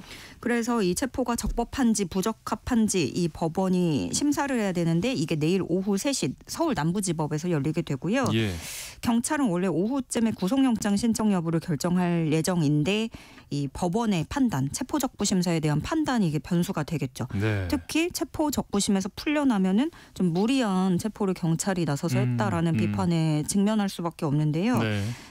또 이진숙 전 위원장이 이 취재진들 앞에서도 보란 듯이 막 수갑 흔들면서 이제 강한 발언을 이어갔어요. 사실 그렇죠. 뭐 본인을 좀 보수의 여전사 이렇게 표현을 하기도 합니다. 네. 이번에도 수갑 보여주면서 막 전쟁이다. 이재명이 시켰냐, 정청래가 시켰냐, 아니면 개딸들이 시켰냐 이런 강경한 발언들을 쏟아냈거든요. 네. 근데 여야를 막론하고 이진숙 전 위원장에 대한 평가를 보면 이제 방통위원장 자리 있을 때부터 자기 좀 체급을 올리고 지방선거에 나가려고 한다라는 시각, 뭐 일종의 비판 이런 것도 있었기 때문에 사실 수갑을 차서 체포당하는 장면 자체가 좀 이분한테는 이렇게 좀 조명받게 되는 그런 상황이 된 것도 있죠. 국민의힘은 그 서울 영등포 경찰서로 오늘 항의 방문하기로 했었어요. 그래서 가서 영등포 경찰서장을 만났다고 하고 서울 남부지방검찰청에는 고발장을 제출하고 이어서 서울 남부지방법원도 찾을 예정입니다. 네. 자, 그리고 윤석열 전 대통령이 불구속 상태로 재판을 받게 해달라면서 신청한 보석 법원이 기각했습니다. 네. 앞서 윤 전 대통령이 구치소 생활이 너무 힘들다. 나를 석방해주면 사법 절차에 협조하겠다라면서 보석을 신청했었잖아요. 네. 그래서 구속되고 1.8평짜리 방 안에서 생존하는 것 자체가 힘들었다. 뭐 이런 주장을 하기도 했는데 그런데 재판부가 이것을 받아들이지 않았습니다. 재판부가 기각한 이유는 보석을 허가할 만한 특별한 사정은 없는 반면에 석방됐을 때 증거를 인멸할 가능성은 인정된다고 봤어요. 네. 그리고 윤 전 대통령은 자신의 방어권을 보장하는 차원에서도 보석이 필요하다라고 주장을 했지만 특검 측에서는 방어권은 충분히 이미 있다. 방어권을 그렇게 행사하고 싶으면 재판에 출석하면 해결될 일이다. 라는 입장이었습니다. 그리고 윤 전 대통령이 원래 이렇게 석방해주면 재판에 출석하겠다라고 했지만 어제도 불출석했잖아요. 그렇죠. 앞으로도 뭐 나올 것 같진 않아요. 사법 보이콧은 계속될 전망이고 그런가 하면 윤 전 대통령이 현직 대통령으로 서울구치소에 구속됐을 때 그때는 대통령 경호처가 매 끼니마다 독극물 검사를 진행했던 것으로 파악됐습니다. 그래서 이걸 두고 여러 신문에서는 기미상궁을 뒀다. 뭐 이렇게 또 표현을 하고 있어요. 그 당시 경호처가 원래 구치소 취사장 내부에서 독극물 검사를 하겠다고 구치소에 얘기를 했는데 구치소가 이걸 안 받아들였대요. 그러니까 경호처가 매 끼니를 다 포장을 해서 그 음식물을 받아가지고 독극물 검사를 따로 했다라는 거예요. 그런데다가 윤 전 대통령 독방 쓰잖아요. 근데 여기 창문에는 가림막을 설치해줬고 주변의 수용실 3곳을 다 싹 다 비워둔 것으로 확인이 됐습니다. 근데 전국적으로 구치소 과밀이 심각하다는 지적이 잇따르고 있잖아요. 그런 상황에 방 4개를 사용한 셈입니다. 1.8평에서 생존하기 어렵다라는 게 본인의 주장이지만 그 어떤 수감자보다 상당한 특혜를 받고 있던 것으로 파악된 겁니다. 네. 자, 이렇게 되면서 윤 전 대통령 부부가 모두 구치소에서 추석을 맞게 됐습니다. 김건희 여사는 이 종묘 차담회 의혹에 대한 실체가 속속 드러나고 있어요. 그 역대 왕과 왕비의 신주, 그러니까 죽은 사람의 위패를 모시는 공간에 들어갔다라는 건데요. 여기가 1년에 딱 2번, 그러니까 왕실 제사인 대제를 지낼 때만 열 수 있는 조선 왕실 사당이에요. 그런데 여기에 들어갔다라는 거고 근데 이 1년에 딱 2번만 여는데 그때도 외부인 출입 평소에도 당연히 안 되고 대제 때도 접근이 되게 엄격하게 통제가 되는 곳이에요. 그래서 일반인들은 보통 요거를 그대로 본떠서 만든 재현 공간만 볼 수 있게 돼 있거든요. 그런데 그 지난해 9월에 차담회 했다는 그날에 외부인들이 김건희 여사하고 같이 신실을 관람한 것으로 확인이 됐습니다.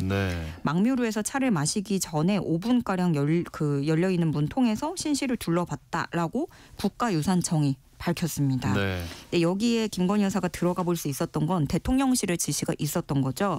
문화체육비서관실이 하루 전날에 사전 답사까지 했대요. 그런 다음에 신실 여기 열어달라 이렇게 요구를 했고 국능유적본부가 하루 전에 직원들이 내부 청소까지 한 것으로 드러났는데 직원들은 그 마룻바닥에 윤기가 나게 하기 위해서 들기름을 사용해서 바닥 청소를 했다고 밝혔습니다. 그래서 이 본부 측은 대통령실 행사라고 판단해서 신실 한 칸을 개발했고 일행 중에 신실 내부까지 들어간 사람은 없었다라고 해명은 했는데 그 아까 말씀드린 그 일반인들은 재현 공간을 따로 만들어서 그걸 보게 해놨다고 했잖아요. 근데 그게 바로 옆에 있단 말이에요. 그걸 보면 되는데 신실을 열게 했다라는 그 행위 자체가 그렇죠. 권력에 의한 거죠. 네. 그리고 역사학자들은 조선시대 때도 함부로 접근 못했던 장소였을 뿐만이 아니라 신성하게 관리가 되던 곳인데 공식적인 절차도 없이 사적으로 마구 이용했다는 건 상당한 문제가 있다. 이렇게 비판을 하고 있고 예. 국가유산청 내부에서도 아무리 윗선에서 요청이 있어도 절대로 허용해서는 안 되는 장소가 종묘라고 말을 하는 분위기예요. 예. 그래서 지금 요거에 대해서도 이제 그런 권력에 의해서 어디까지 차담해 어디까지 또 요구를 했고 개방을 한 건지 계속해서 좀 수사가 이어질 것으로 보입니다. 네. 자, 김건희 여사 관련 의혹을 수사하고 있는 민중기 특검이 어제 권성동 국회의원을 정치자금법 위반 혐의로 구속 기소했습니다. 예, 통일교 윤영호 전 본부장으로부터 이제 대가 청탁을 받고 1억 원을 받았다라는 혐의잖아요. 네. 먼저 특검팀이 그 권성동 의원하고 김상민 전 검사 그림을 선물했다는 네네. 김상민 전 검사 등 이 피의자들을 구속 상태로 재판에 넘겼습니다.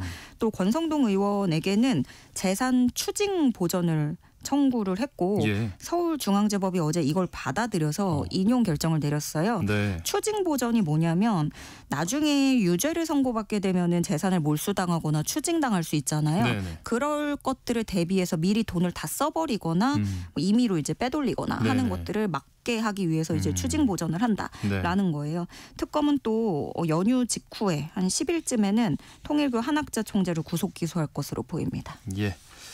자, 더불어민주당은 이 김경 서울시 의원 종교단체 입당 동원 의혹 관련해서 제명 처분에 해당하는 징계 사유를 확인했다 이렇게 밝혔습니다. 예, 이 김경 씨 의원이 특정 종교단체 동원해서 내년 지방선거 경선에서 김민석 총리를 지원하려고 했다라는 의혹을 국민의힘 측에서 제기를 한 거잖아요. 예.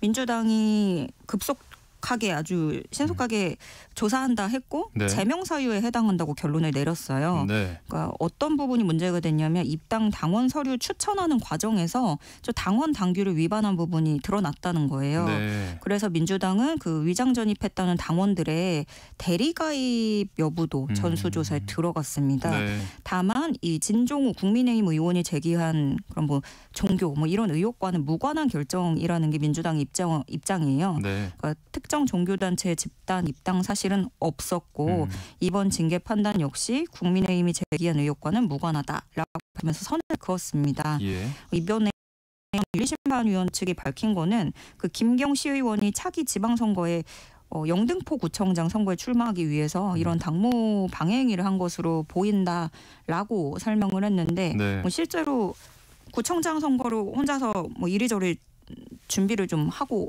있었던 사람이기는 합니다. 네네. 네, 제명 처분이라는 거는 이미 탈당을 했어요. 이 김경 씨 의원은. 그렇죠. 네. 그래서 실제로 징계로 갈 수는 없기 때문에 국민의힘 입장에서는 당연히 이거 꼬리 자르기다. 이렇게 공세에 나서고 있는 거죠. 예. 특히나 국민의힘은 사실 이 김경 씨 의원을 노리는 게 아니고 몸통은 김민석 총리라고 계속 얘기를 하고 있는 거예요. 네네. 김경 씨 의원의 의혹을 거듭 부인하면서 자기를 고발한 송원석 원내대표와 진종호 의원 등을 허위 사실에 의한 명예훼손 혐의 등으로 경찰에 고소했습니다. 네.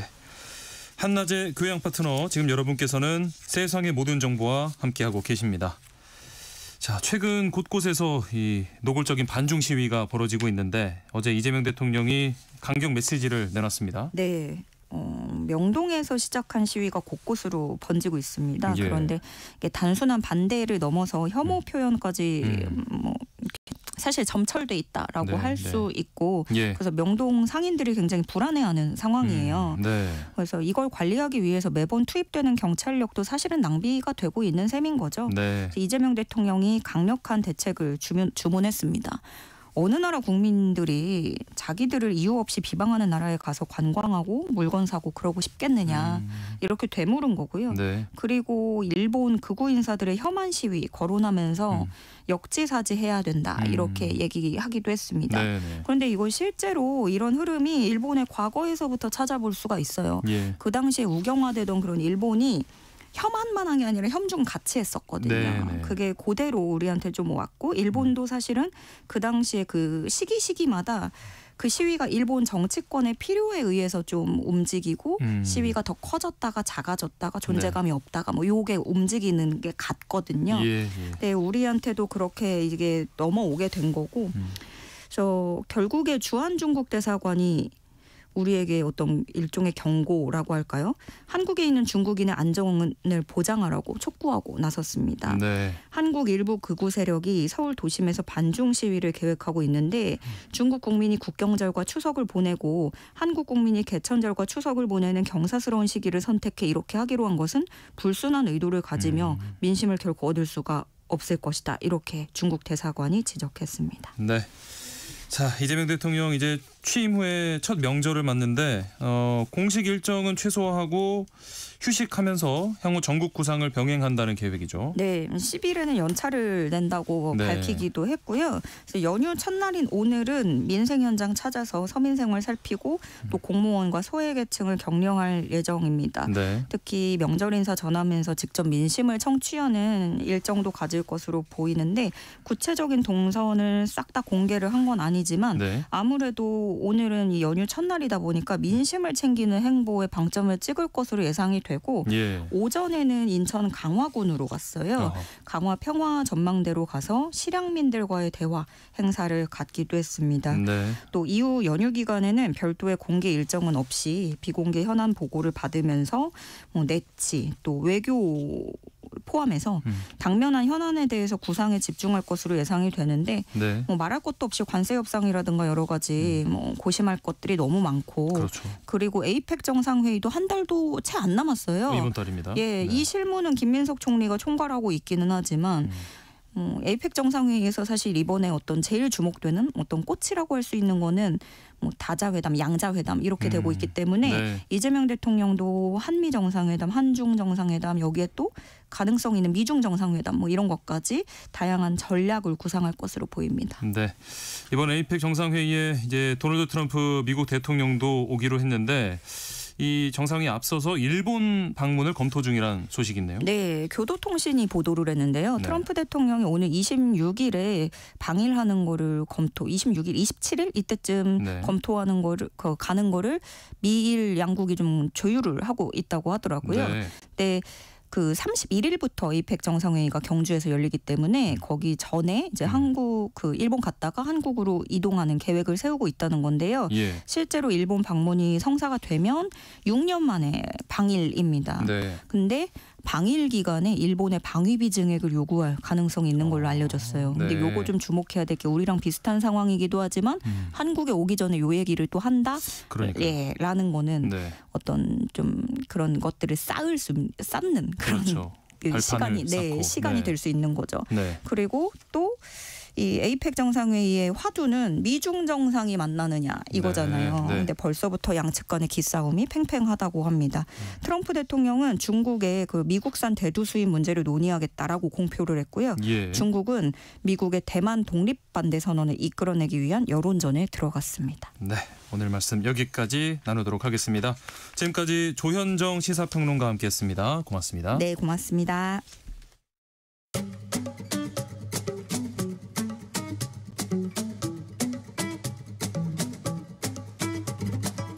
지금 바로 세모정에 물어보세요. 당신의 모든 궁금증을 풀어드리는 세모정 톡톡 상담소. 건강에 관한 모든 궁금증을 풀어드리는 시간입니다. 세모정 톡톡 상담소 라디오 주치 오한진 가정의학과 전문의와 함께합니다. 안녕하십니까? 안녕하세요. 오늘은 어떤 질환에 대해서 알아볼까요? 네, 추석 직전이죠. 그래서 기분이 들뜨고 여러 준비하시느라고 막 마음이 많이 바쁘실 텐데 예전보다는 그래도 벌초 하시는 분이 좀 적기는 적은 것 같아요. 우리 집도 공동으로 이렇게 모셔놔가지고 벌초하러 가는 이런 게 이제 많이 줄기는 했는데 그래도 벌써 했어야 되는데 못 하고 있다가 이제 막 가시는 분들도 계시고 또 성묘도 또 해야 되잖아요.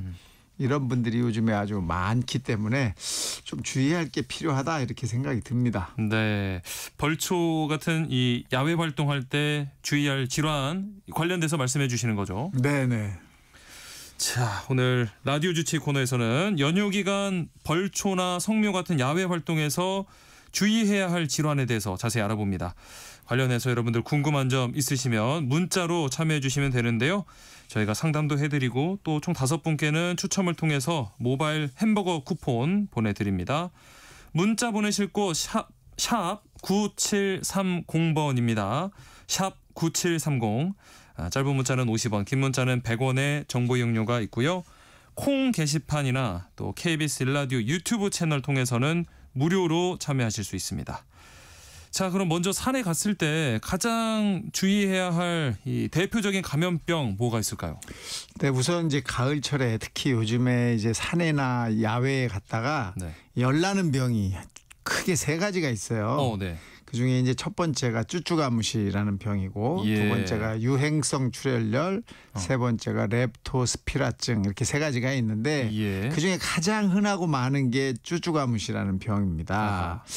이것은 이 풀숲에 사는 이제 참진드기가 물어서 물리면 세균이 감염이 되면서 나타나는 병이거든요. 이거는 뭐 9월에서 11월 사이에 많이 발생을 하는데 꼭 산이 아니라 뭐 공원 잔디 같은 곳에도 이 진드기가 살기 때문에 주의가 좀 필요하죠. 일단 이제 한번 물려서 열이 나기 시작하면서 이제 병이 확인이 되는데 고열, 두통, 발진 이런 것도 나타나고요. 이걸 찾기 위해서는 옷을 다 벗겨가지고 이 딱지가 있나를 찾아요. 물린 딱지. 이 자리를 찾으면 이게 확실히 확인이 되면 쭈쭈가무시인가 보다 이렇게 생각하고 검사를 해서 확인하거든요. 근데 이 병이 열이 아주 심하게 오래 나기 때문에 잘못하면 심각한 합병증으로 사망도 하세요. 그래서 뭐 조금 늦으면 폐렴도 생기고 장기 손상이 생기기 때문에 상당히 중요하고 예방을 꼭 하셔야 됩니다. 그래서 이 가을철에 산에 가시거나 또는 뭐 야외 활동을 하실 때는 꼭 긴 옷을 좀 입어달라. 두 번째는 풀밭에 너무 오랜 시간 앉아있지 않는 게 좋겠다. 또 곤충 기피제 이런 걸 쓰는 것이 도움된다라고 이야기합니다. 쯔쯔가무시증 말고도 또 뭐 가을철 진드기 관련해서 다른 질환도 또 있죠. 몇 년 전부터 우리나라에 아주 그냥 심각하게 생각하는 병이 하나 또 있습니다. 그게 바로 중증 열성 혈소판 감소 증후군, 그래서 SFTS라고 부르는 병인데 이건 작은 소 참 진드기가 전파를 하는 병입니다. 진드기가 매개가 되니까 물리면 걸리는 거거든요. 이게 아주 굉장히 괴로운 병이에요. 왜냐하면 아직까지도 특효약도 없고 예방 백신도 없어요. 그리고 또 뭐 치사율도 높습니다. 일단 한번 걸리면 40도 이상의 고열이 나고 또 혈소판 감소 증후군이잖아요. 그래서 혈소판이 뚝 떨어져요. 혈소판이 떨어지면 출혈이 안 멈춥니다. 그래서 이 출혈을 많이 해요, 몸에서. 그러면서 복통이나 구토나 설사, 두통 이런 것들이 나타나고 심한 경우 이제 사망할 수 있기 때문에 참진드기, 작은 소 참진드기 안 물리도록 하시는 것이 굉장히 중요합니다. 말씀만 들어도 너무나 좀 무서운 병이니까 예방을 진짜 잘하셔야 될 것 같고요. 그리고 이렇게 뭐 풀숲에서 벌초하다가 뱀을 만날 수도 있잖아요. 그렇죠. 만약에 이렇게 뱀에 물렸을 때 뭐 옛날에 듣기로는 입으로 이렇게 좀 물린 부분 피를 빨아내면 나아진다 이런 얘기도 있었는데 실제로는 어떻게 해야 되나요? 요즘에는 전혀 권장하지 않습니다. 또 특히 입 안에 뭐 염증이 있거나 조금 상처가 있는 경우에는 그거 잘못하다가 내가 다시 독소에 이제 노출될 수 있거든요.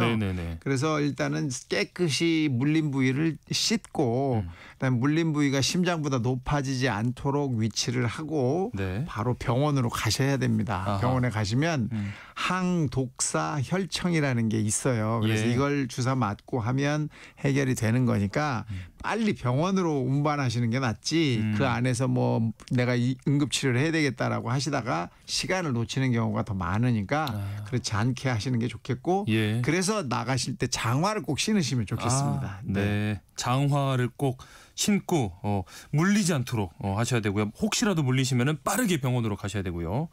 그리고 성묘나 벌초하다가 벌에 또 쏘이는 경우도 많잖아요. 맞아요. 이 벌은요 향수 그다음에 화려한 옷차림 좋아합니다. 네. 그러니까 산에 가실 때는 조금 밋밋한 옷에 냄새 좀 덜 풍기시게 향수 좀 빼시면 좋겠고 또 뭘 들고 가잖아요. 뭐 거기서 뭘 성묘도 하고 이러려면 음식물도 가져가는데 그렇죠. 이 달달한 음료가 벌을 유인해요. 아하. 그래서 이것도 조금 주의를 좀 하실 필요가 있고 만약에 벌이 막 주변에 많은 것 같다 그러면 막 도망가시면 벌이 쫓아와요.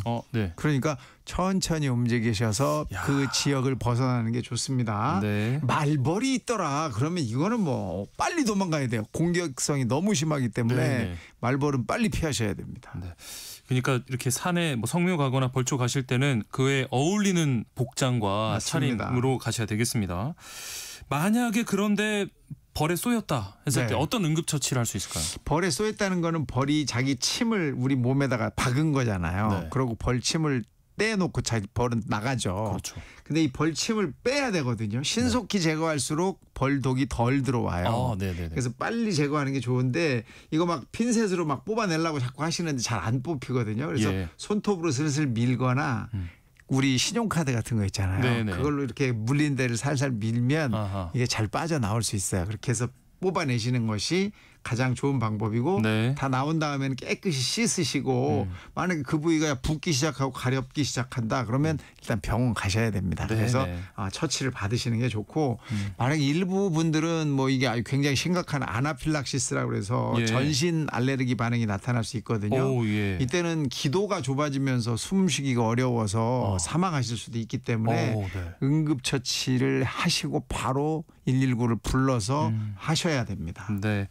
뭐 혹시 이렇게 응급처치하고 나서 조금 괜찮아진 것 같다 싶어서 그냥 있을 수도 있는데 그러지 말고 일단은 빨리 병원을 가시는 게 좋겠죠. 그럼요. 또 생길 수 있거든요. 그러니까 빨리 병원을 가셔야 합니다.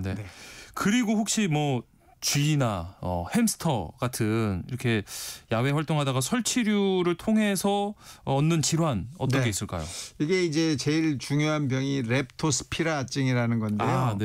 이게 이제 이 설치류의 대소변에 오염된 물에 내 피부가 닿아서 이 상처난 피부를 통해서 그 세균이 우리 몸에 들어오면 병이 생기는 거예요. 그래서 지금 같은 시기에 비가 오거나 이랬을 때 물웅덩이 같은 게 생기잖아요. 논에도 또 물이 좀 있어야 뭘 좀 하잖아요. 그렇죠. 그런 곳에 들어가셨다가 피부에 상처가 나 있을 경우에는 이 렙토스피라균이 들어올 수가 있습니다. 이것은 아주 심각해요. 1, 2주 정도 잠복기가 있거든요. 내가 야외 활동을 하고 한 1, 2주 지나서부터 열이 나기 시작한다 그러면 이런 병 의심을 하셔야 되는데 열이 아주 심하게 나고 두통이나 근육통도 심하게 생기고 오한도 많이 납니다.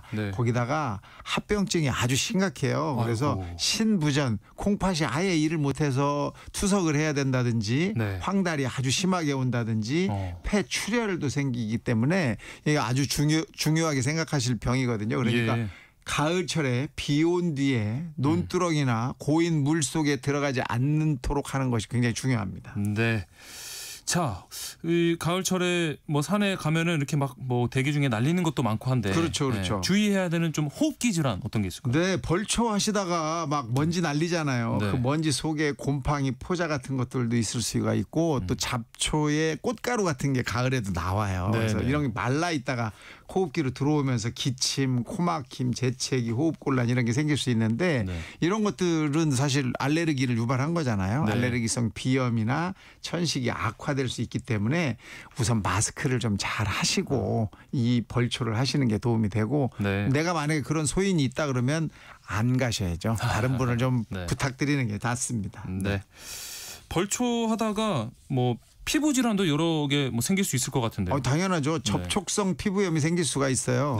우선 뭐 먼지나 이런 거에 접촉이 가능하고 또 곰팡이 이런 것들도 접촉이 되고 잡초나 꽃가루 같은 것들도 접촉이 되기 때문에 피부에 이제 염증이 생길 수 있거든요.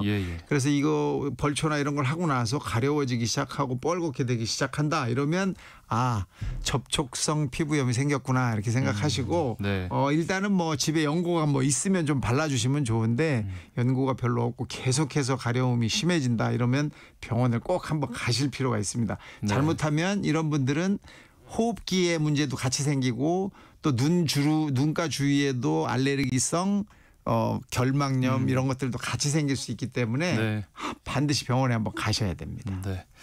자, 이렇게 야외 활동 후에 생길 수 있는 가을철 감염병들 계속 말씀을 해주시는 게 열이 난다는 증상 언급을 해주셨는데 사실 감기만 걸려도 열이 그렇죠. 나긴 하는데요. 네. 그래서 오인을 많이 하세요. 나 감기 걸렸어 이렇게 말씀하시는 분들이 많아요. 네네. 그런데 사실 감기가 아닐 수 있거든요. 특히 야외에 갔다 오고 1, 2주 안에 1, 2주 정도 시간이 지나면서 내가 열이 나기 시작하고 감기 같은 증상이 나타난다 그러면 반드시 한 번쯤은 가을철 이런 발열 질환이 아닌지 생각을 해보셔야 돼요. 찐득이에 물렸을 수도 있고 바이러스가 감염됐을 수도 있고 세균이 감염됐을 수도 있습니다. 잠복기가 1, 2주 정도 된다는 사실을 반드시 아시고 증상은 처음에는 감기와 거의 비슷해요. 열나고 온몸이 쑤시고 아프고 피곤하고 힘들고 그런데 감기는 기침도 하고 콧물도 많이 나는데 이건 별로 그런 증상이 없거든요. 그러니까 초기에 그냥 나 감기 걸렸나 봐 몸이 안 좋아 이렇게 치부하시면 안 되고 이게 1, 2주 전에 내가 어딜 다녀온 그런 경험이 있을 경우에는 병원을 가셔야 돼요. 왜냐하면 합병증이 워낙에 극심하게 나타나서 사망까지 이룰 수 있기 때문입니다. 네. 그러니까 이런 특별한 좀 야외 활동 하셨다 하면은 한 1, 2주간은 기억해 두시고 몸을 잘 지켜보셔야겠어요. 그렇습니다. 어떤 증상이 있는지. 벌초할 때 이렇게 작은 상처가 있는 경우 혹은 상처가 생긴 경우도 굉장히 위험할 수 있잖아요. 그렇죠. 이 작은 상처라는 것은 사실 우리는 작게 생각하지만 내 몸의 면역성이 떨어져 있는 사람은 그걸로 사망할 수 있어요. 이 작은 상처를 통해서 감염이 되는 거기 때문에 상처가 생기지 않도록 하셔야 되고 상처가 나 있을 경우에는 피하셔야 돼요. 그런데 가서 이런 문제점이 밖에 나가서 뭐를 접촉한다든지 물에 담긴다든지 하는 것들은 피하실 필요가 있죠. 이 세균들은 이 봉화지겸이라고 많이 들어보셨잖아요. 한번 생기면 굉장히 위험한 질병이죠. 피부 감염이 생기는 건데 그런 것들도 올 수가 있고 파상풍에 걸릴 수도 있어요.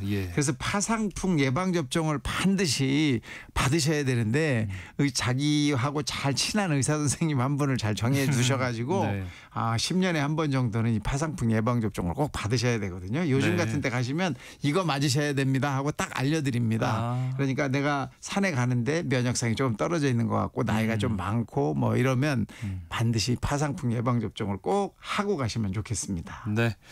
자, 마지막으로 이렇게 벌초나 성묘할 때 건강 지킬 수 있는 종합적인 수칙 정리해 주실까요? 네, 우선 요즘 같은 때는 밖에 나가실 때 몸 관리를 잘 하셔야 돼요. 첫 번째 긴팔 긴 바지 옷을 입는다. 그다음에 혹시 장화가 있으면 장화도 꼭 신으시는 게 좋습니다.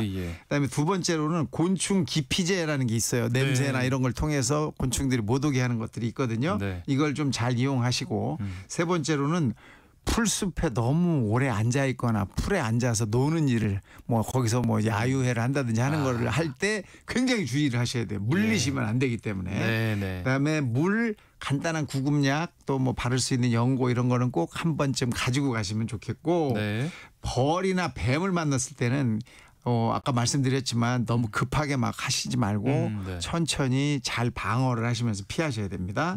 또 마지막으로는 다 활동이 끝나고 오셨으면 집에 와서 탈의를 완전히 하시고 샤워를 하면서 혹시 어디 물린 자국이 있는지 가려운 데가 있는지 뻘겋게 부은 데가 있는지를 잘 확인해 보실 필요가 있습니다.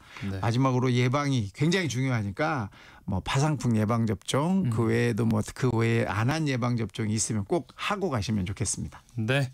오늘은 연휴 기간 벌초나 성묘 같은 야외 활동에서 주의해야 하는 질환에 대해서 알아봤습니다. 관련 증상으로 또 고민하고 계신 분들 계시다면 계속해서 문자 보내주시기 바랍니다. 자, 명절에 잘 맞는 노래네요. 나훈아의 홍시 듣고요. 상담으로 이어가겠습니다.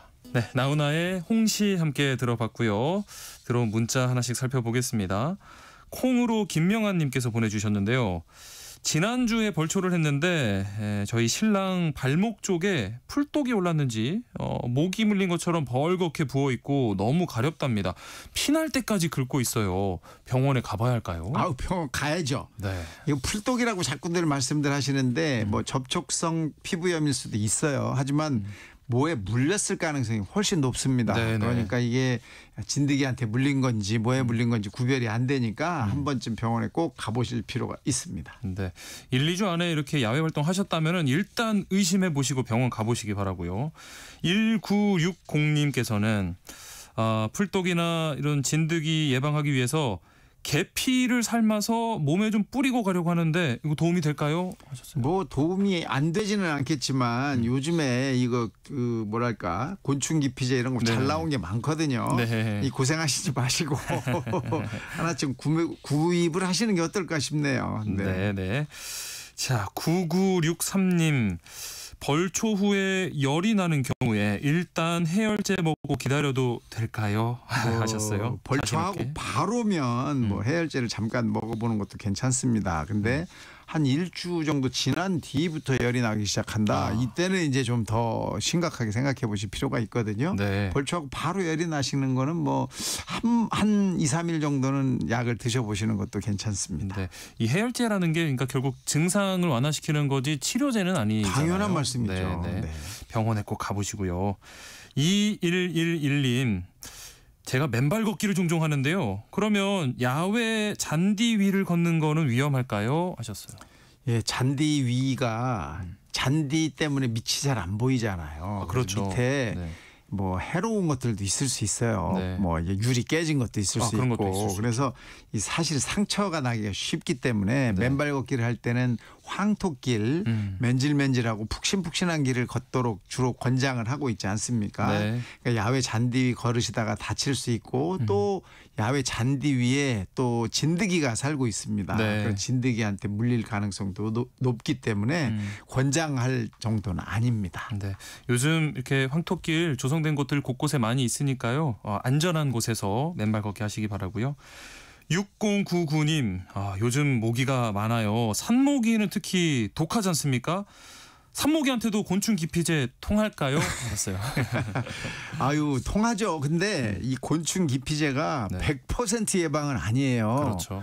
그러니까 나 곤충 기피제 하나 달고 왔어. 나 뿌리고 왔어. 그러니까 나는 안 물릴 거야. 그거 아닙니다. 100% 아니에요. 무조건 다 도망가고 뭐 다 없어지는 거 절대 아니에요. 그러니까 뿌리셨어도 조심하셔야 돼요. 요즘 산모기가 얼마나 독합니까? 한번 물리면 막 얼굴이 다 팅팅 부을 정도로 이 문제가 되기 때문에 절대로 물리시는 거 권하지 않습니다. 그러니까 곤충 기피제만 믿으시면 안 됩니다. 네, 긴 팔, 긴 바지 꼭 입으시고요. 자, 이분들 가운데 1960님, 9964님께 햄버거 쿠폰 바로 보내드리고요. 추첨을 통해서 쿠폰 더 보내드리겠습니다. 방송 끝나고 홈페이지에서 당첨자 확인하시기 바랍니다. 라디오 주치 오늘 순서 여기까지 하겠습니다. 가정의학과 오한진 전문의와 함께했습니다. 고맙습니다. 감사합니다.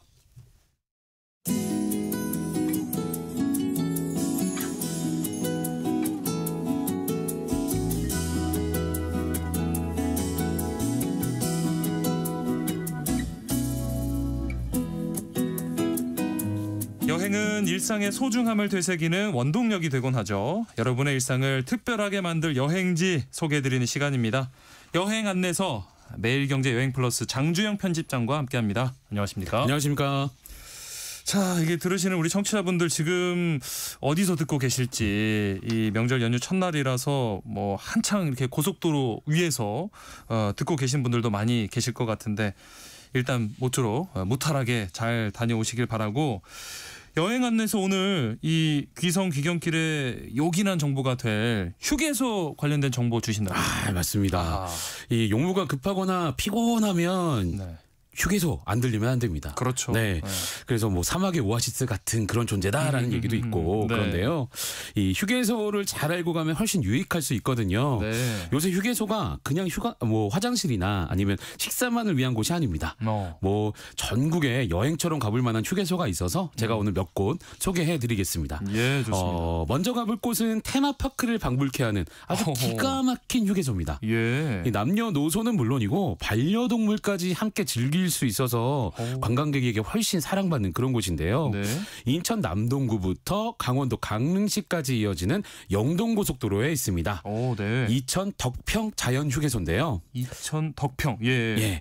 이 덕평 휴게소에는 모든 일이 가능하다고 해도 과언이 아닙니다. 그 정도입니까? 뭐 줄 서서 먹는 유명 음식점 수준의 푸드코트, 또 전문 식당가가 있고요. 네. 일상복, 골프복, 신발 등 다양한 브랜드가 이점에 있는 이 쇼핑몰도 있습니다. 사실 이게 기본인데 이 그래요? 기본을 좀 넘어섭니다. 네네. 예, 그리고 전국 고속도로 휴게소 매출 1위를 여러 번 달성했을 정도니까 어마어마하겠죠. 예. 네. 지금부터 소개하는 곳이 조금 더 놀라운데요. 네. 휴게소니까 뭐 당연히 벤치, 쓰레기통 있겠죠. 예. 그런데 이거가 거의 뭐 전시회 작품처럼 한 곳 한 곳 자리하는 모습이 아주 아름다운데 게다가 이곳을 아름다운 정원 안에 만들어놨거든요. 그래서 정말 아름답고요. 또 반려견이랑 같이 놀 수 있는 전용 풀장에서 수영까지 즐길 수 있는 공간이 있어요. 야. 굉장히 좀 흥미롭죠? 그러니까요. 아까 테마파크를 뭐 방불케 한다라고 하셨는데 네. 이게 실제로 뭔가 산책할 수 있는 정원도 있고 심지어는 반려견 수영장까지 있다고 하니까 진짜 특별하네요. 네. 이 솔직히 첫인상은 어느 고속도로의 휴게소랑 다르지 않습니다. 네. 뭐 영동고속도로를 쭉 달리다가 우연히 휴게소 표지판만 딱 보고 들어가면 특별한 점을 느끼지 못할 수 있는데 안으로 한 걸음 딱 들어가면 다른 세계가 펼쳐집니다. 본격적으로 자세히 소개하면요. 이 널찍한 푸드코트를 중심으로 디저트 카페와 편의점, 쇼핑몰 등이 골목골목 거미줄 엮인 것처럼 있고요. 네. 이 덕평 휴게소의 시그니처 메뉴가 뭐니 해도 덕평 소고기 국밥이랑 덕평 왕 돈가스입니다. 뭐 다른 메뉴도 맛있지만 이 두 메뉴는 덕평 휴게소를 들린다면 꼭 맛보시길 추천드리고요. 네. 이 맛있고 든든한 식사를 마치면 주차장 반대편으로 가보시면 좋겠습니다. 네. 바로 여기에 정원이 있는데요. 아기자기하게 꾸며진 이름이 중앙정원입니다. 그래서 이 중앙정원이라는 이름처럼 덕평 휴게소 강릉 방향 또 인천 방향 가운데에 자리 잡고 있거든요. 전국에 전망 좋은 고속도로 휴게소가 참 많은데 하지만 이렇게 아름다운 정원을 갖춘 곳은 찾아보기가 힘듭니다. 나무 껍질이 새하얀 자작나무가 아담한 숲을 이루고 있는데요. 연인들을 위한 각양각색 러브벤치도 있어서 이 로맨틱한 분위기도 낼 수 있습니다. 거기에 한몫 더하는 게 글귀인데요. 배우자나 가족에게 쑥스러워서 말 못 꺼낸 분들은 고마워요 쭉 가서 한번 웃어주시면 좋겠고 또 마음이 따뜻해질 겁니다. 그리고 썸 타는 분들은 우리 사귈래? 그쪽으로 한번 가보시면 좋겠고 모카 열애 중인 분들은 네가 제일 좋아 뭐 이쪽으로 한번 가보시면 곳곳에서 자신의 마음을 드러낼 수 있는 그런 그 글귀랑 사진도 찍을 수 있고 좋겠습니다. 또 전시작품 같다는 그 쓰레기통이 바로 여기에 있는데요. 홍익대학교와 협업해서 만든 아트 쓰레기통입니다. 아트 쓰레기통. 지구를 위한 주사기, 숲속의 부엉이, 환경의 자명종 시계처럼 이 쓰레기통 각각에 이름을 붙여놨거든요. 그래서 쓰레기통이 조각 작품을 보는 듯합니다. 뭐 예쁜 연못 주위에는 수변 데크까지 갖춰 있거든요. 걷는 재미를 좀 더하고요. 또 중앙정원 한 귀퉁이에 빨간 공중전화 부스가 있거든요. 여기가 또 명물인데 수화기를 딱 들면 전화를 걸 수 있으냐 그건 아니고요. 아니에요? 추억의 노래를 들을 수가 있습니다. 더 뮤직박스란 얘기죠. 네, 그래서 하나하나 정말 아기자기하게 재미있게 꾸려져 있습니다. 야, 휴게소가 이렇게 뭐 사진 찍을 곳도 많을 것 같고 즐길 거리들이 이렇게 많아서 이러다가는 목적지까지 못 갈 것 같다는 생각도 드는데 아직도 뭐 볼거리 즐길거리가 남아 있어요? 이 덕평 휴게소의 특장점 중에 하나가 방송 초반에 말씀드린 반려동물과 즐길 수 있는 공간이 있다라는 건데 이 중앙정원 옆으로 가면 달려라 코코라는 공간이 있습니다. 슬로건이라고 해야 할까요? 이 세계 최고의 강아지 파크를 지향한다 이렇게 돼 있거든요. 그래서 그런 슬로건답게 여러 시설을 갖추고 있습니다. 뭐 널찍한 애견 놀이터와 또 애견 카페 코코 카페 그리고 애견 위생실, 애견 호텔인 코코하우스 등 뭐 다양한데요. 뭐 여름 시즌인 6월에서 9월까지 반려견과 함께 물놀이도 즐길 수가 있습니다. 사실 올 초까지는 야경을 감상하기 좋은 별빛 정원 우주라는 공간도 있었거든요. 와. 자이로드롭 같은 시설을 타고 하늘 위로 쭉 올라가서 차 한잔하는 우주 타워라는 곳도 있었습니다. 오, 네. 근데 휴게소의 운영사가 그 올 초에 바뀌었어요. 그래서 지금은 운영을 안 하고 있어서 좀 아쉽습니다. 아하. 그래서 다른 시설만 보고 또 즐길거리가 많거든요. 네네네. 그래서 덕평휴게소 들르는 분들은 운전 중 피로 모두 날리시고 안전 운행하시면 좋겠습니다. 진짜 이 여행자들뿐만 아니라 반려동물도 함께 즐길 수 있는 그런 휴게소가 되겠습니다. 덕평휴게소 꼭 기억해 두시고요. 다음은 또 어디로 가볼까요? 경기도 이천 덕평휴게소가 있는 곳이 영동고속도로인데요. 네네네. 여기서 중앙고속도로와 서울 양양고속도로로 갈아타서 한 2시간 정도 못되게 가면 여기에 내린천 휴게소가 나옵니다. 아, 네네. 아마도 한 번쯤 들어보셨을 곳인데 네네. 국내 최초로 공중에 떠 있는 상공형 휴게소예요. 아, 맞아요. 네. 그래서 휴게소 밑으로 차가 다니는 형태거든요. 네. 고속도로 위에서 내려다는 풍경이 굉장히 새롭습니다. 네. 내린천 휴게소의 첫 매력은 역시나 외관인데요. 밖에서 보면 곧 이륙할 것 같은 비행기 모양이에요. 네, 그래서 또 하늘에서 보면 영어 V자 형태의 디자인이거든요. 네. 독특한 모습이 보여서 아주 이색적이고 대개 휴게소가 상행선, 하행선을 분리해서 운영하잖아요. 그렇죠. 여기는 일체형입니다. 가고 오고 가는 여행객이 다 한 휴게소에서 만납니다. 주변은 아주 울창한 숲이 우거져 있고요. 산책까지 할 수 있는 생태 습지공원도 갖춰 있거든요. 잠시 휴식하기 아주 그만입니다. 네. 또 뭐니 해도 내린천 휴게소의 가장 큰 매력은 풍광입니다.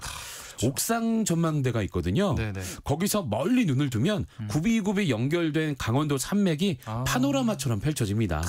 그 아래로 눈길을 돌리면 시원하게 흐르는 내린천이 들어오는데요. 예. 오른쪽 아래는 학이 날개를 편 듯한 우아한 내린천교가 보입니다.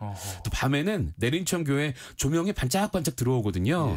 예쁜 야경까지 감상할 수 있습니다. 네. 또 옥상 전망대로 올라가는 길도 좀 평범하지가 않은데 전망대 중심 부분까지 나무 데크로 쭉 이어져 있기 때문인데요. 사방이 산으로 둘러싸여서 산길을 걷는 듯한 기분마저 느낄 수가 있습니다. 네네. 또 저는 아주 쾌청하거나 이 구름이 두둥실 떠 있는 맑은 날도 좋지만 비 온 뒤를 여기가 더 멋있는 곳이다라고 꼽는데요. 네. 이 내린천 휴게소가 자리한 곳이 산세가 깊은 곳이다 보니까 비가 오고 나면 안개가 이 산등성 위를 휘휘 감습니다.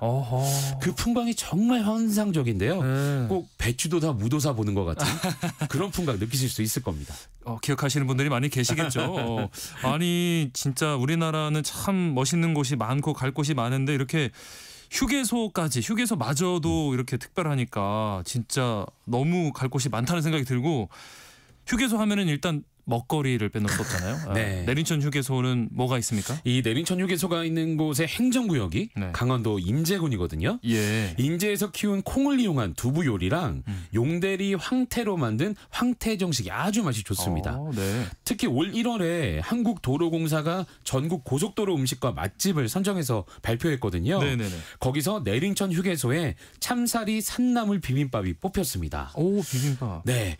이 인제나 강원 지역에서 난 산나물을 활용한 건강식인데요. 네. 곤드레 나물이나 참치, 곰치 등의 신선한 나물이 향긋함을 주고 이 재료를 비비는 그 비빔밥의 맛이 아주 조화를 이루는 웰딩 식단입니다. 네. 또 맛과 건강을 두루 챙길 수 있으니까 꼭 맛보시면 좋겠고 이 밖에도 뭐 떡볶이나 김밥, 도너츠 등 국내 주요 프랜차이즈 브랜드가 대거 들어와 있으니까요. 입맛 따라서 드시면 되겠습니다. 네. 식후에 디저트나 커피도 맛보게 될 텐데요. 이 휴게소 안에 사과 파위와 산양류 아이스크림 파는 곳이 있거든요. 네. 또 여기에 커피 좋아하는 분들은 향 좋은 예가체프 커피를 파는 커피점이 있으니까 커피 한 잔의 여유까지 누리시면 내린천 휴게소를 완벽하게 즐겼다 하실 수 있을 겁니다. 건강에 좋은 웰빙 비빔밥 한 그릇 먹고 달달한 디저트에 향 좋은 커피까지 하면은 뭐 풀코스로 즐길 수 있는 내린천 휴게소인데 아름다운 풍광까지 있다고 하니까 꼭 기억해 두시기 바랍니다. 다음 휴게소는 또 어디로 가볼까요? 네, 이 사실 휴게소로 여행 이야기 풀 수 있을까 고민 좀 했었는데 네. 이게 은근히 여행이 되네요. 그러니까요. 네. 자, 다음 휴게소 가보겠습니다. 네. 이번에는 남쪽으로 갑니다. 시원하게 뻗은 상주 영천 고속도로에 있는 네. 삼국유사 군위 휴게소와 군위 영천 휴게소입니다. 삼국유사 군위 휴게소는 상주 영천 고속도로 상주 방향으로 37km 지점에 있고요. 예. 동군이 나들목과 신영 나들목 중간쯤 되는 곳에 자리합니다. 네. 행정구역 상으로는 대구 군위군에 위치합니다.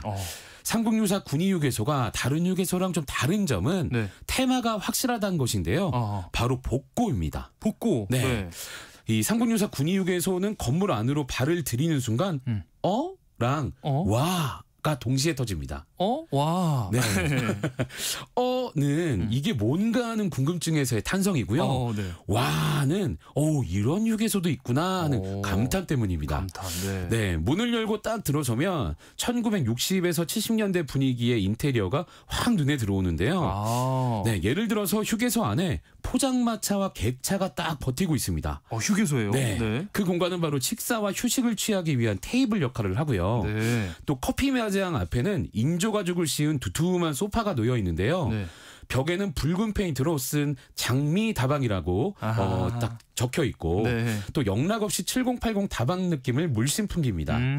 여기에 다방 맞은편 벽에 고교 얄개 또 웃고 사는 박서방 같은 옛날 영화 대형 포스터가 분위기를 더합니다.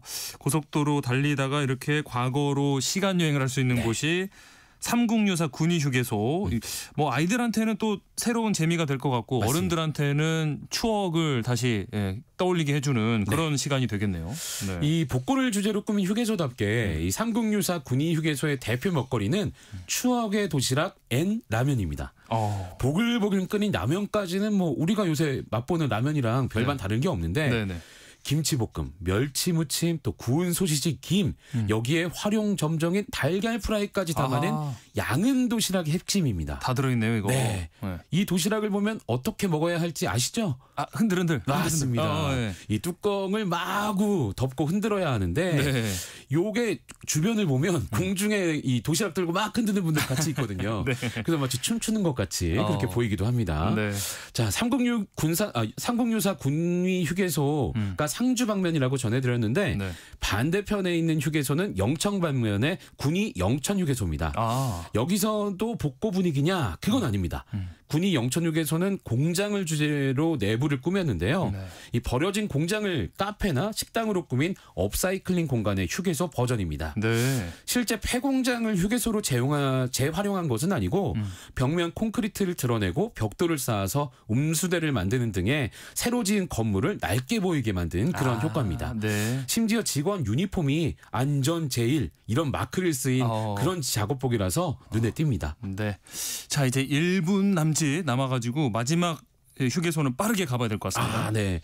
이 전북 완주에 있는 이서 휴게소 한번 소개를 하겠는데요. 네. 호남고속도로 서전주 나들목과 김제 나들목 사이에 있습니다. 네.